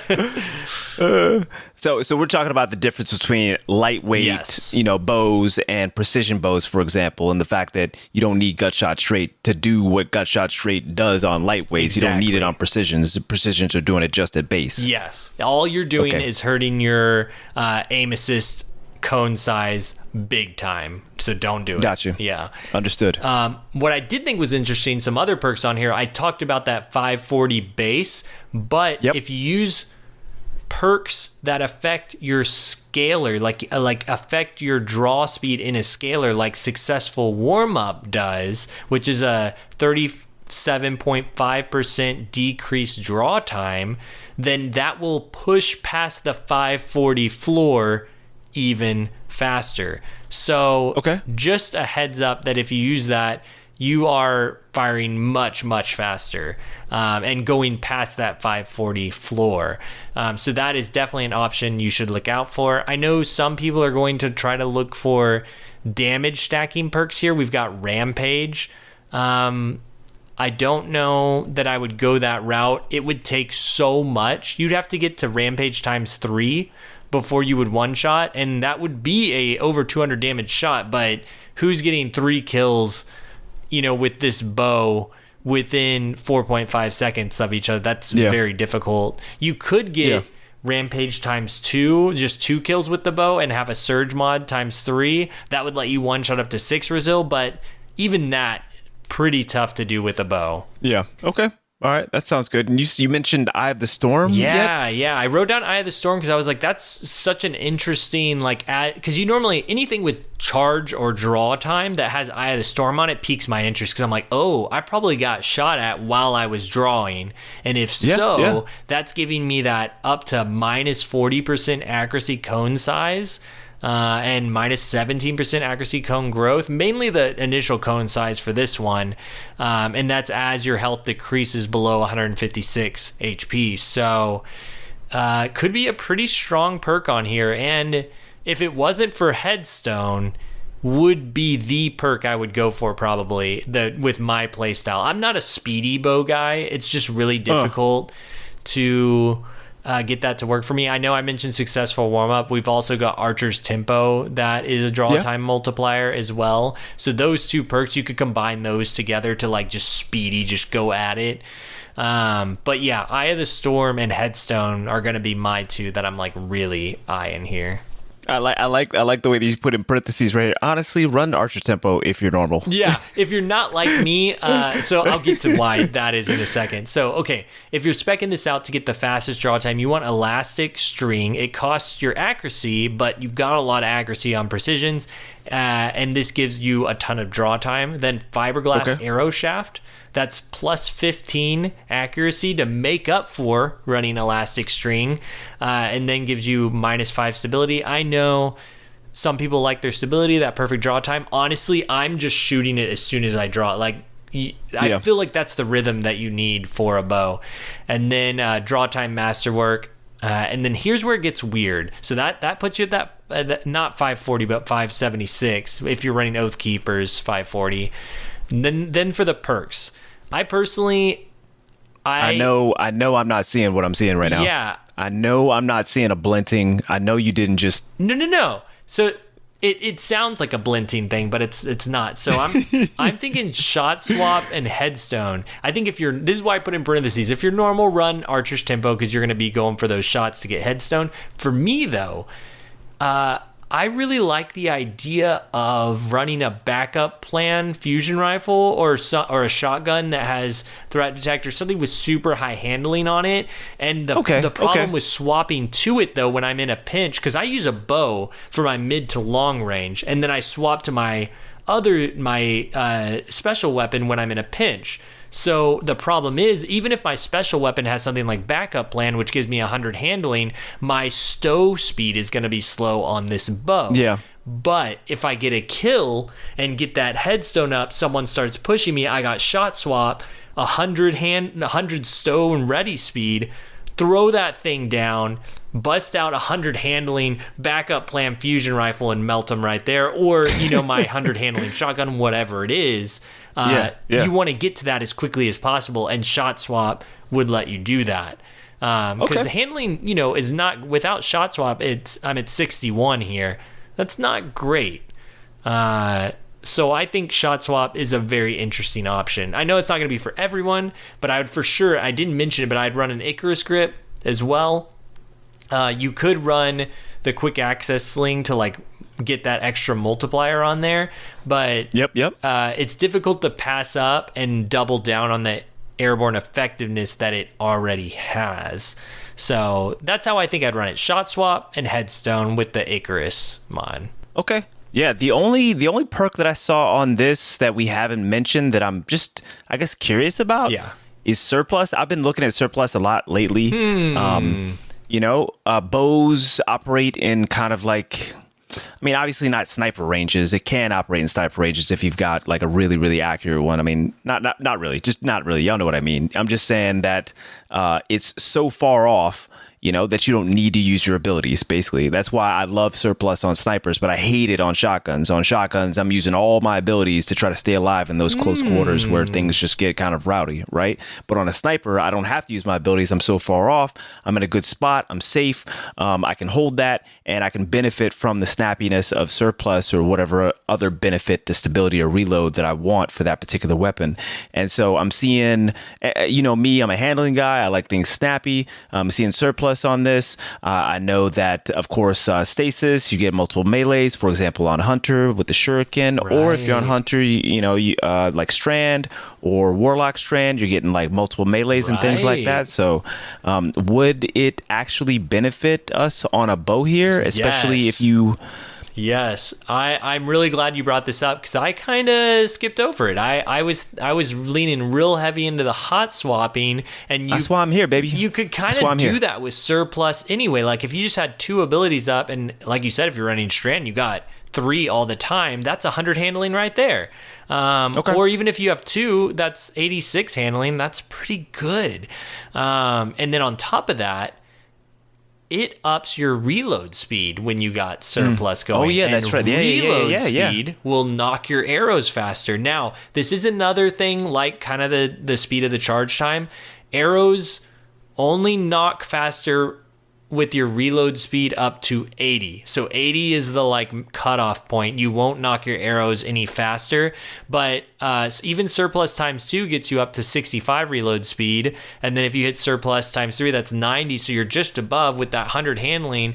That really is like the perfect bow. If you have all your abilities up, you're at 70 accuracy, 100 handling, 90 reload speed, airborne effectiveness of 75 if you're rocking that Icarus grip, plus you got headstone. That's a pretty dang good bow. Okay. Now I'm like Tom Cruise Missile, who is a connoisseur with this bow, ended up dropping his role their role into my Discord, and so I forgot exactly what was on it, but now I'm gonna definitely go take another look at it for sure. I'm pretty sure we're gonna have a conversation next time that they stop by the Discord or the stream. So very, very cool. Okay, I'm kind of excited to craft this thing now. I haven't crafted it me yet, too. So I'm like, okay, surplus headstone. I'm in, or even like surplus Eye of the Storm, because you could run that for some really good accuracy if you don't plan on, if you're worried about just securing the kill, because headstone's kind of I got the kill, but if you're just like, I just need to at least get a kill. Yeah. Just make it as accurate as possible and make it as snappy. Make the knock come through as fast as possible. Yeah, just make it a really, really nice feeling bow. That sounds nice to me. I'm probably going to go that direction myself when I craft it. I'm not going to lie. Yeah, that sounds great. Okay, next up, we got Royal Executioner. All right. Okay. This is an adaptive frame solar fusion rifle. Cool Guy, I think, said it pretty good when he called it the meme machine, because it kind of is. I've got it to feel pretty consistent for me, but no matter what, it can't do what other fusion rifles can do at base as good. It's just not as good. I'll go over why. So it fires 7. This is an adaptive frame, so fires 7 bolts with a 660 charge time. That it takes 5 bolts to kill up to 6 resil, but at 7 resil and up, you'll need 6 bolts to kill. And this is at a total of 0.86 second time to kill. So after the rapid buffs, these are now the adaptive frames are now the most inconsistent fusion rifle archetype because of that huge resilience split at between 6 resil and 7 resil, which is tough because adaptives happen to be my favorite fusion rifle archetype, and they're interesting. They can feel really inconsistent if you're not landing at least 7 bolts. So this one immediately when you look at it, you're like, oh, it doesn't have high impact reserve, so you can't fix that problem either. Very frustrating, but it still has some really fun stuff to offer. So stats wise, this is basically Dreambreaker, the adaptive fusion rifle from the moon. This Royal Execution has the worst stability at 35 and the worst aim assist at 43 out of all adaptive fusions. That's very similar to Dreambreaker. It's off by like 1 point here or there. It's nearly the worst range and handling with mediocre recoil direction. So basically, like I said, there's no reason to run this if you're just running it for that first kill. Like I said, no high impact reserves, no under pressure, none of the things that I love to see on a fusion rifle. If you're going for just standard kill, of course you could use firmly planted, standard accuracy buff, but it's pretty nerfed at this point. Not having under pressure sucks. And there's another option I want you to consider, which is to go all out on the meme machine and go with offhand strike. I knew it. I was sitting there staring at offhand strike. Let's go. All right. Tell me how to get this out. Okay, so that gives you 1.45 times damage fall off start and end distance when you get a kill. Plus, it boosts your stability by 30, which is the same thing at max that under pressure does, and gives you a 0.95 times accuracy cone scaler and the accuracy cone growth as well. So it stays like a needle on that second shot. It's insane. I pushed this thing up to 22 meters with my build with it from the hip. Oh my God. Disgusting. But it is a meme because you have to get the first kill and it kind of sucks getting that first kill. So you just got to remember that. Kill. The fourth column has a bunch of things you can stack onto there. Swashbuckler, elemental capacitor, killing wind, and really killing wind is where I landed. That's what I was thinking. Yeah, double down on. Yeah. Okay, so that's how I hit that 22 meters. I think Foundry says the damage fall off starts at like 21 point something, but hitting 22 meters was pretty consistent for me with killing wind and offhand strike. I didn't even push the range all the way. I actually ran arrowhead break and a counterbalance mod. That was the only way to make that first kill feel consistent enough. I tried running a bunch of other combinations, but the recoil direction is so important on these fusions, and it has that base 58 recoil direction that sucks. It has aim assist that sucks. Its stability sucks. Everything about this thing kind of sucks, so you just got to help it out a little bit. With arrowhead break and a counterbalance mod, I ran projection fuse and a range masterwork. That kind of pushes that range up enough to where offhand strike and killing wind will just go to town. Run as many targeting mods as you can. Whenever you're pushing your range like that, you want to run tons of targeting mods, and that's kind of like the final 22 meter fusion rifle right there. Okay. Yeah, I didn't realize that. That's a good note, like that you literally just said, is if you're trying to push that range, run as many targeting mods as possible. Okay, all right. Yeah, I ran into that with iterative loop that we talked about on the last episode, where like if you're using it just for the basic in its range category, yeah, you can go like fix your recoil direction as much as possible, run as you can worry more about stability than the other way. If you're pushing range, you want like as much aim assist slapped on there as possible. That it really fixes a lot on the far end in my in my experience. Okay, and this is solar, so you could literally equip 3 You could literally equip like 3 solar targeting on your helmet, just based off of the seasonal artifact. Okay. Yeah. Interesting. And then on top of that, you could run something like Firewalker with the Path of Burning Steps. Because you got to get a kill anyway. That's what you did in your video. I saw the I saw the clip. Yeah. Okay. So yeah, just some interesting stuff you can do to start damage stacking. That'll help push that range even a little. I didn't actually even try that whenever I was doing this build. So, but you can definitely push it further if you wanted to. Okay, gotcha. That's about it though on this thing. There's some PvE builds. I will say, just a heads up, if the PvE, I'm sure the PvE guys have covered it over there on Podcast versus Enemies, but Reservoir Verse and Envious Assassin goes hard on PvE. I'm telling you, you can get up to 22 in the mag with Reservoir Burst. Oh my god! And then every bullet after 7, so that's like.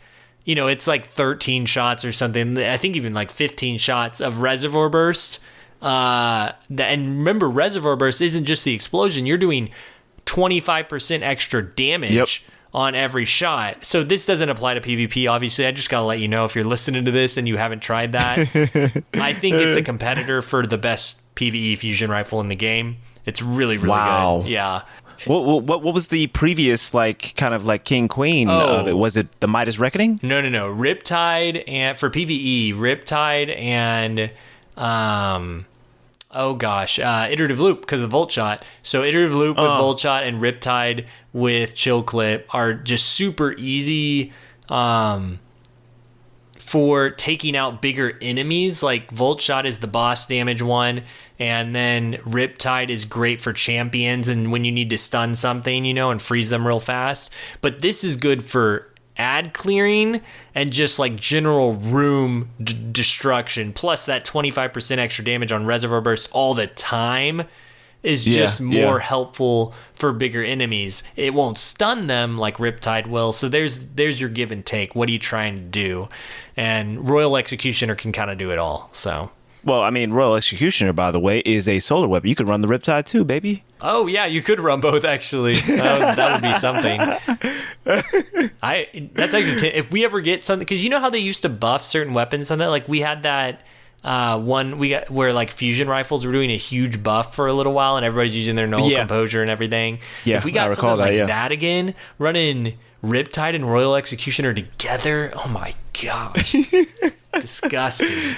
See, and now we just need I guess we do kind of have a PK, a Peacekeeper style exotic for fusion rifles. It'd be the one the Rain of Fire, Rain of Fire, right? You end up doing an Icarus dash, it reloads your weapons, and then also it gives a buff to fusion rifles as well. That'd be really gross. Yeah, that's good. We're build crafting, baby. We're build crafting. Now we just need max handling whenever we do it as well. Okay, well now we're gonna talk about all the things that I just don't care about that much. This is the part of the episode, how last episode I was like, don't use this, use something else. Yeah, I remember. That's where we're moving on to. We're going to save Imperial Decree for the last one. I think that's the right call here because we're going to fly through these. The first one isn't a heavy weapon, but it might as well be. Okay, Prodigal Return. What is interesting about this is it's I believe the first craftable energy lightweight grenade launcher. Someone correct me if I'm wrong. But I'm pretty sure that's the case. I gotta pull it up here just to make sure I'm not just completely, because what I'm thinking of is the other option is for Barents is the wave grenade launcher, but we haven't had a lightweight grenade launcher. So lightweights are the ones where you shoot and then you hold the trigger and you can let go to blow it up, kind of like Fighting Lion. Yeah, okay. That's the main one you think of. Gotcha. Nothing really stands out on this one stat-wise compared to the others. You do have the kinetic... I'm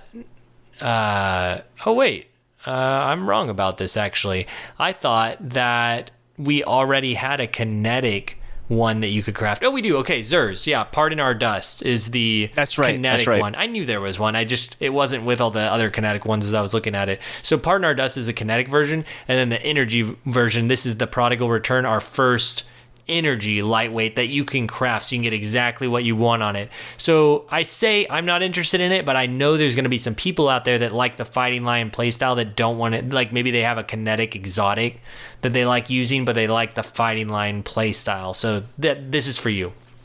So there you go. Perk info here. We got our, like I said, our first craftable in the energy slot, and I feel like it's got pretty much anything you could want. I do think the highlight for me as far as interesting stuff is it has Envious Assassin, the new perk that we were just talking about, which can give you, I believe, 2 in the mag after just the first kill on your other weapon. And then if you get up to 6 kills on your other weapon, you'll put 3 in the mag, which is kind of crazy. Of course, we're talking PvP here. Like, when is this going to happen? When are you going to have an extra set of ammo and get the kill with the other weapon? It's complicated, but it exists. Yeah. Gotta let y'all know about it. So exactly. The main thing that stands out, I'm curious to hear your opinion on this, but for me, these kind of grenade launchers, and maybe it's because I suck with them. Maybe that's why. But I don't use them as one-hit kill weapons. I know you can do that. You know, say you're using spike grenades, or just not going for disorienting grenades. Because that's my thing is I want to go the disorienting grenades route where you just go to blind them, take their radar out, and then finish them off with the other weapon. So basically the Fighting Lion playstyle.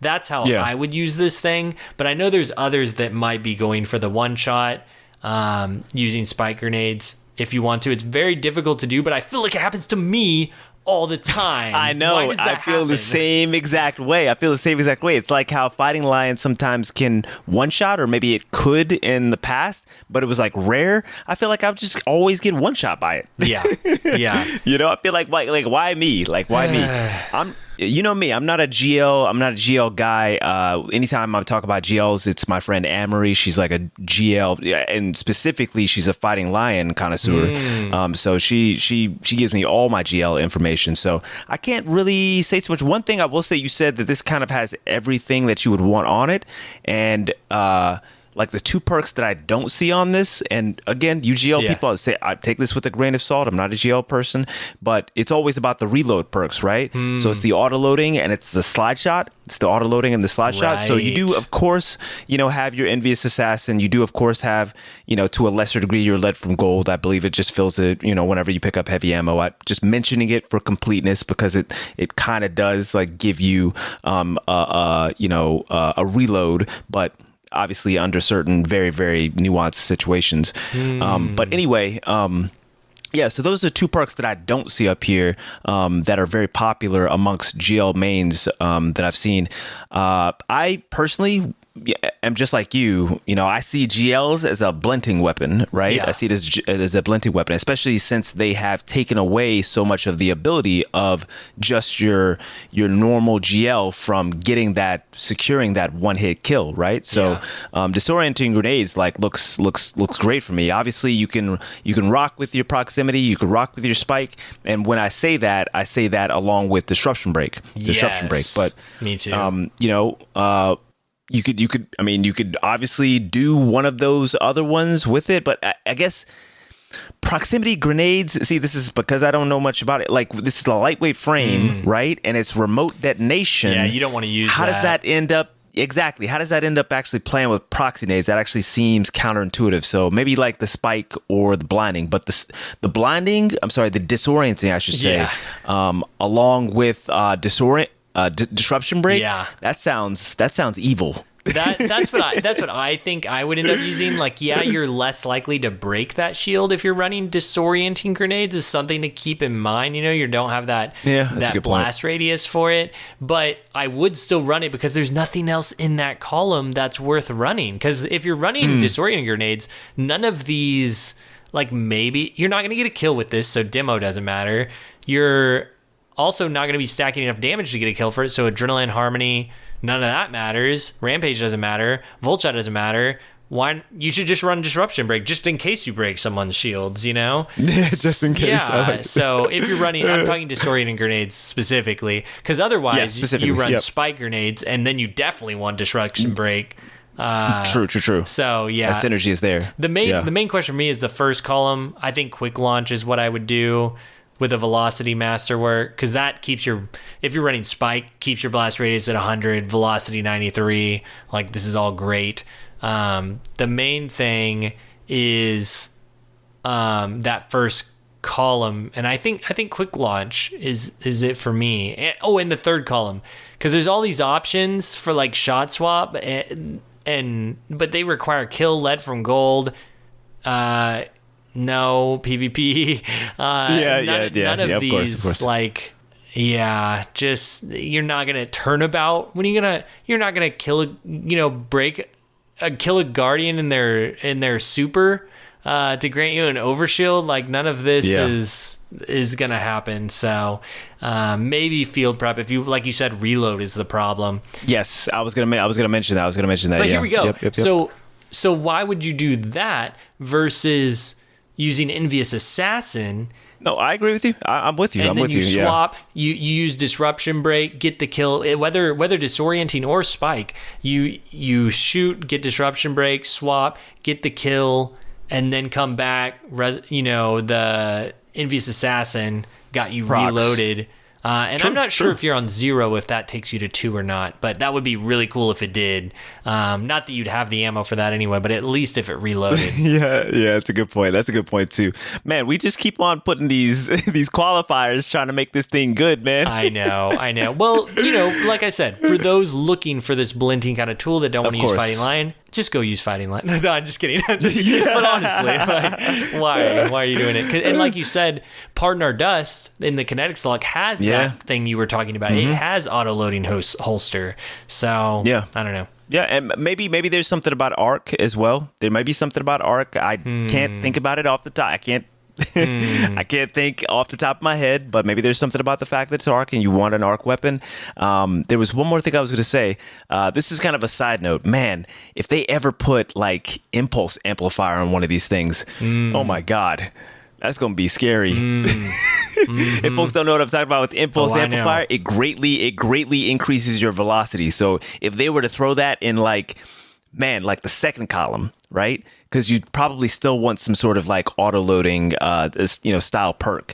But yeah, and I think Impulse Amplifier, even if you don't have an auto-loading style perk, I think Impulse Amplifier, if I remember correctly, actually also increases reload speed. I think I'm about to look that up right now, but yeah. Either way, just a side note, that'd be disgusting. Please don't do a Bungie.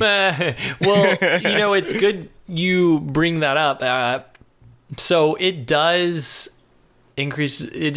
What that perk says it does. Impulse Amplifier is 35% increased projectile velocity, plus 10 reload speed, and 0.8 times reload duration multiplier. So those are the only 3 things it does there. But this is a good opportunity to jump to our next one, because you were talking about the other heavy grenade launcher earlier, and we've got Regnant. I'm pretty sure that's right. Regnant. Yeah. The heavy grenade launcher, Void adaptive frame, and this one is missing impulse amplifier. And you just talked about your favorite adaptive frame grenade launcher, and this one feels like it can't even compare. Whenever you think about that one. Not in PvP. Yeah, not in PvP. This looks like a PvE grenade launcher. I mean, you've got the explosive light. I'm sure you'll get to it here in a second, but you've got the explosive light. You've got destabilizing rounds, which is cool to see, of course. You've got disruption break. I mean, this looks heavy PvE. Now, of course, I don't know how effective. I'm not a PvE guy. I'm just saying the perks just look really, really cool for PvE. You've got you got repulsor brace. You can combine repulsor brace with destabilizing rounds to kind of like double down on that Void 3.0, and I love Void 3.0. Oh my God. Yeah. Falcons, just go crazy. You've got the auto loading, of course.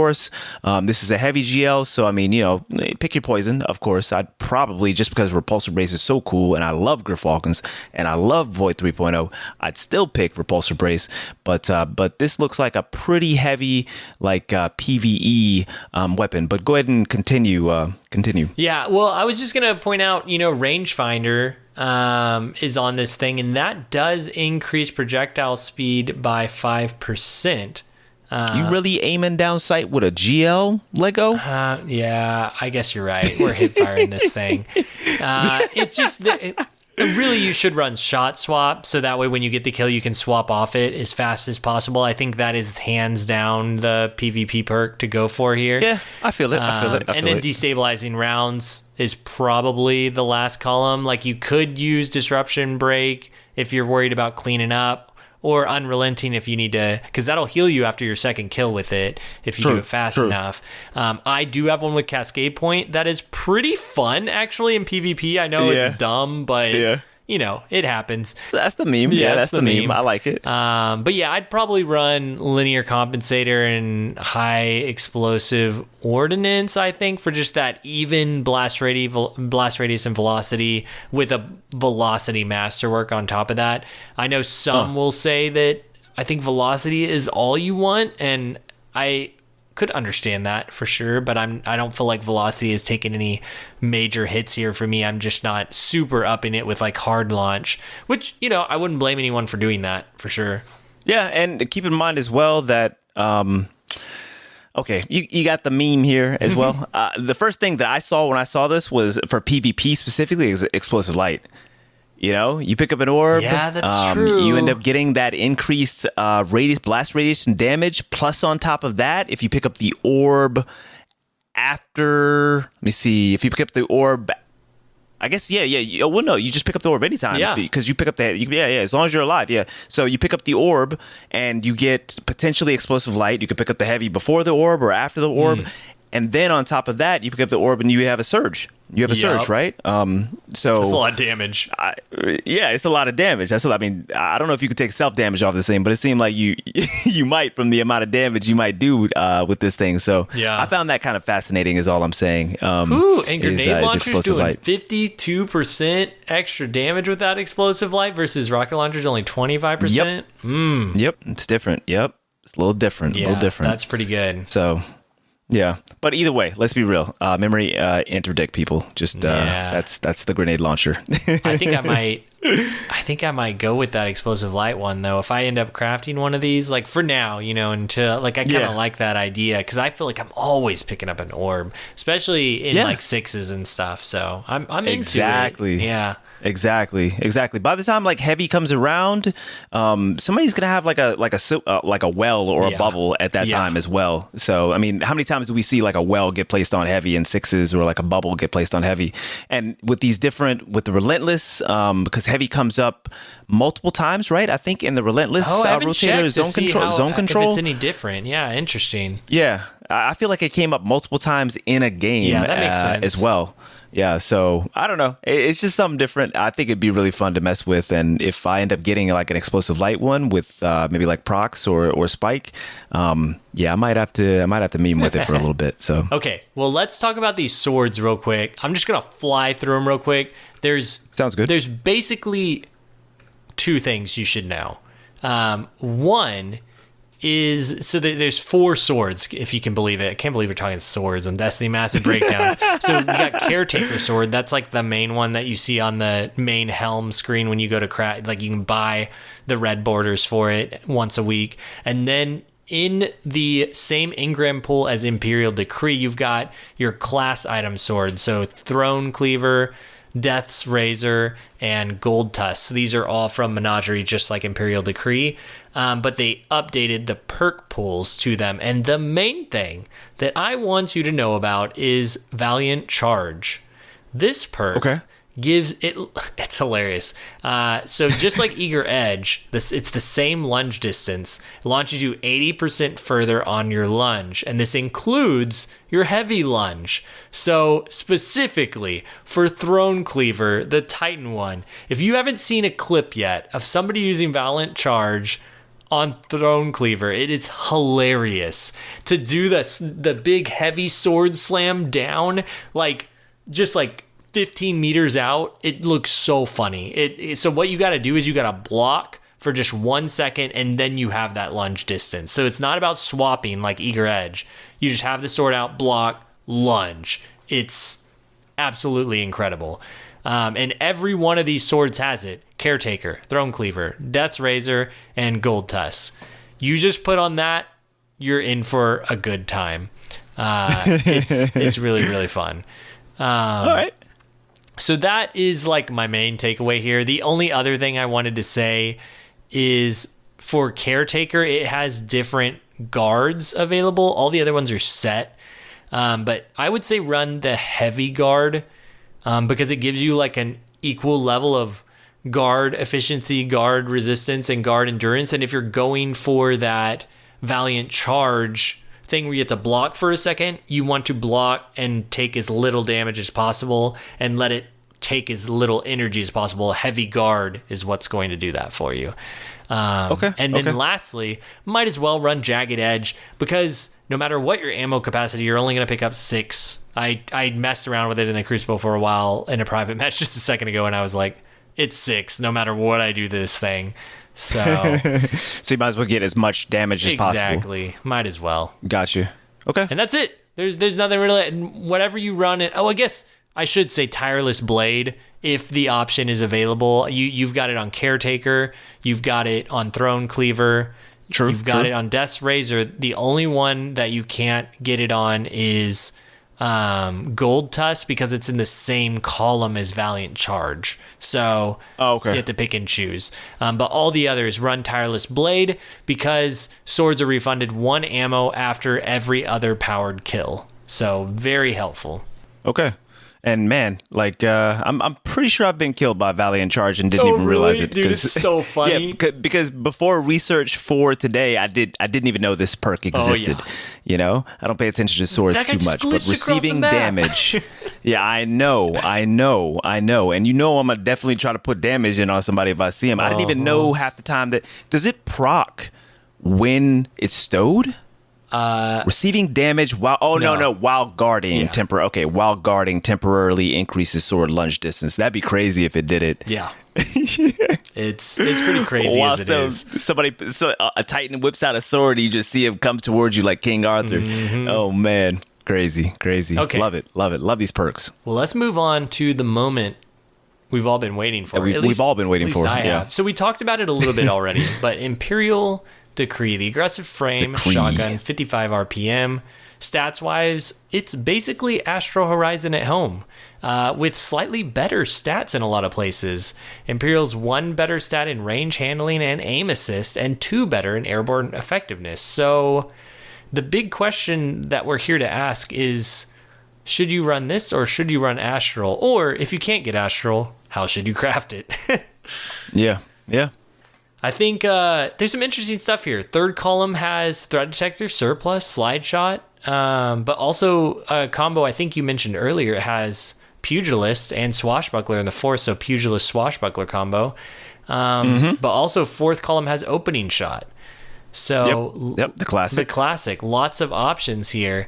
I played around with a roll of this it was a slide shot opening shot roll, actually accurized. I don't remember what. I'm gonna go back and look at my barrel, but it was a range master where like everything I wanted, and I hated it. And I used my Astral that we were talking about with my full choke and loved it. So I'm wondering if it was just full choke that was doing, because stats wise these are identical. There's no reason other than if I had Alacrity procced, which I don't think I did when I was using it most of the time on Astral, not Imperial. I've got to figure out. Yeah, I'm 1 red border away from crafting Imperial, and once I do, I'm gonna fully dive into that and see if I can get it to feel as good as my Astral does. But that's kind of where I'm at so far with it, and I'll go into the full choke numbers in a second. But what's your general take on this so far, Tony? All right. So, man, where do I start? My first question is, you said, what do you have on your Astral? How's your Astral different perk-wise from the Imperial Decree that you have? That's what I'm going to look. My Astral was threat detector opening shot, so I didn't have threat detector on my Imperial. I just had slide shot, open shot, right? Yeah, gotcha. Did you have similar range stats and or full choke? On both? I didn't have full choke on both, and I think that is the difference. So I had small bore or rifled. Small bore or rifled. I was using small bore and I didn't have a range masterwork. I had a stability masterwork. So that I'm lacking quite a bit of range there. But I was sliding when I was using it, and that you were sliding, and it's additive with opening shot. Keep that in mind so as well. I was actually adding, that plus 20 range. So 66 plus opening shot, and then also, but my as opposed to my Astral had 54 with opening shot. So I actually had more range on my Imperial, but my Imperial just didn't have full choke. That really is the defining difference in feel. And so I'm wondering if I craft an Imperial Decree with full choke, if I'll end up liking it more. I'm one away from a red border to make that final decision on it. Yeah, and I'm super curious, because I haven't put a lot of time on Imperial Decree either way, and I guess this is why, is I feel like Imperial Decree, I've said this before, I feel like there's some sort of like internal stat to weapons that makes certain weapons feel heavier than others. I don't know. Again, this is another one of those stories, right? Another one of those stories. Isn't there something like a bounce statistic or something? There's not a bounce. There's like an inventory stat, and maybe that's what I need to do. I'm out of my league here. I'm sorry, Destiny Mass Breakdown community. I know I'm supposed to be the expert here, but this is one area where I know there are some things that, like when you pull out a heavy machine gun, obviously, like you're like more in the mud. But I don't know that exists here.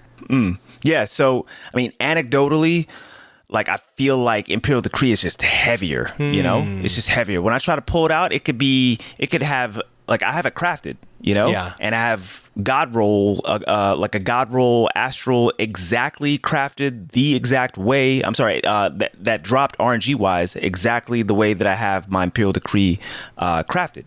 Very, very similar stats, really? Very, very similar across the board. And the Imperial Decree just feels heavier. I don't know how to put it. Now, I haven't got enough experience because I've been on my Hunter so much with the trip build for trials since I've crafted it. I don't have much experience with the Imperial Decree because I would only use it on my Warlock because it felt heavy. And I would use it with Ophidians. So I can't really attest to my personal experience on how consistent it was with Full Choke, Accurized, Range Masterwork, Threat Detector, and Opening Shot. I can't attest to it, but yeah, that's all I can really say about the difference between that I've anecdotally felt between the two. Outside of what I told you earlier, just a larger concept of, I feel like, Imperial Decree, a good analogy would be Imperial Decree is to Astral Horizon what Austringer is to Ice Luna, right? You've got all the same like S tier or A to S tier perks that are on Imperial Decree. You've got that on Astral, but you've also got some additional ones on Astral that you don't have on Imperial Decree, right? Namely, basically Elemental Capacitor. That's the biggest one. So Pulse Monitor is also on Astral, which I feel like is kind of slept on, kind of not. Obviously of limited, I wouldn't say it's like an S tier perk, but it's a very, very, very good defensive shotgunning perk, because you end up getting, whenever you drop below 110 hit points, right, which is gonna happen in a primary fight in particular, is gonna happen most likely. Right. You get 50 handling, you get 0.95x ready stow duration multiplier. It also ends up refilling your magazine from reserves. So we do have holsters these days that are very easily accessible with the new mod system, but Pulse Monitor, just to hear that click to tell you that it's reloaded. Why do holsters click? I don't think holsters click. I'm very much like attuned and sensitive to those clicks and like sound cues that happen in Destiny. I talk all the time about the OG Dire Promise and hitting that triple tap and hearing that click, and that's rewarding to me because I know Right. I hit heads at that point, right?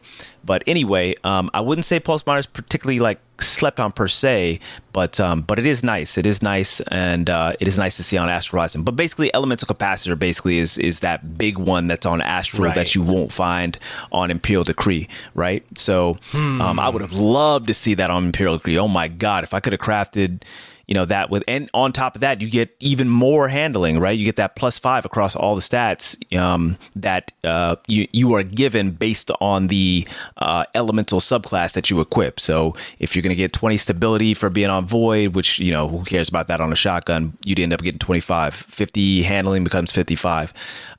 So anyway, that's how I kind of liken it. I think the two are closer together, Imperial Decree and Astral Horizon versus Ice Luna and Austringer. I think Ice Luna is, I wouldn't say far and away, but it's first. It's first, and Austringer is not a close second in my opinion. You basically run Austringer because it's accessible, and you can get something on there that you can't get on Ice Luna, which is specifically Rangefinder and Eye of the Storm. Ice Luna just has so many other perk combinations that you just can't get on Austringer. So yeah.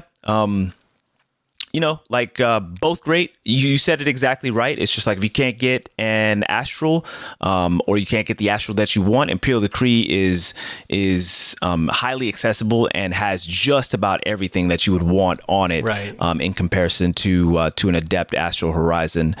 So yeah, that's the way that I see it, and I'm continuing to test. But as far as Full Choke, I keep on telling people, especially on aggressive frames, I keep on telling people there's something there as far as consistency. And, we'll see if folks continue to, mess around with it and test it out. Yeah, let me talk about that for a second, because I think it's really interesting. Before I do, just one last thing. The Imperial versus Astral thing, what I'm realizing more and more as I look at it is Astral being Adept and being able to put on an Adept range mod does push it slightly further, or Adept handling, whatever it is you're looking for. You can push an Adept slightly further in that way. And so I think that's I have the perfect rolled for me, Astral already, and I think I'm just going to keep using that. But you can enhance Imperial Decree. You can enhance Imperial Decree, and that gives it 5 more aim assist and range on opening shot. So, God, it's just... It's close. They're real and that's close. what I was about to say. Yeah, it's super close. So it just becomes which one feels best to you. As long as you don't care about an elemental capacitor, honestly, just feel it out. Especially if you end up not getting kind RNG to get the Astral that's exactly that you want, right? Exactly. So yeah, no, I think they've done a great job with this. It's tough. I know. I did the exact same thing. I was like, man, what am I going to do here? Now that being said, you said, hey, I can't put an Adept range. I can't put, Adept handling on it because it's not Adept, the Imperial Decree. But bro, why are you not just putting Counterbalance on it? I told you. Oh my gosh, dude. I can't. It'd be so hard for me not to put freehand grip on the Imperial Decree. It just goes hand in, or Icarus grip, depending on how you play. Okay, real quick, Full Choke. So the deal here is, we're shooting 12 bullet burst. You have to hit 9 of those. I'm going to check my notes here real quick. I'm pretty sure you have to hit 9 of those to get the one shot against any Resil. So, because 9 times 22.3 for your body shot, 200.7.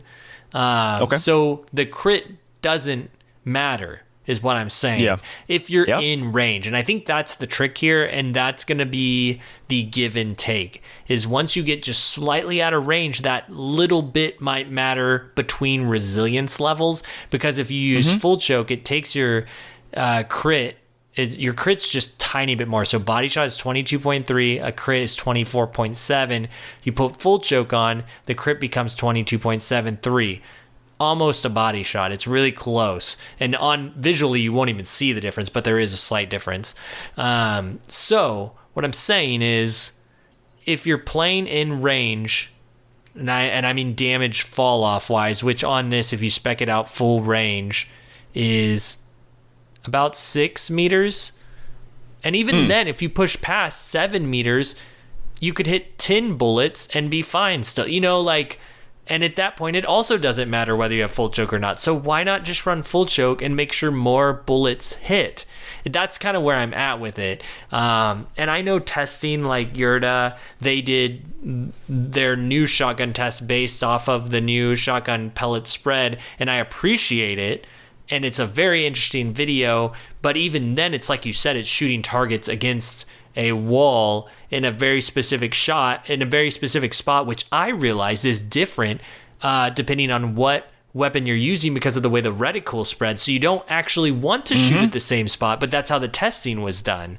Because on a rapid fire, I found if I shot at their neck, the way it's the square reticule, I was hitting with well-rounded ×2 on Basso a 7-meter one-shot, which feels impossible, but because of the way the range was working and because of where I was shooting at the body, that's what that reticle needed. Whereas on an aggressive, you would want to shoot more in the middle of the body because it's a bigger spread. So taking all that into factor, full choke seems like the play to me. Yeah, and keep in mind, of course, folks, that because so you only get the Titan barrel spread and the less precision damage when you're aiming down sights, right? When you're aiming down sights, and so either I'm going to craft it differently or I'm just going to recraft, because I have an Astral that has the threat detector opening shot that I really like. I'm actually, after I finish testing with the Imperial Decree, specifically with Counterbalance, right? Counterbalance.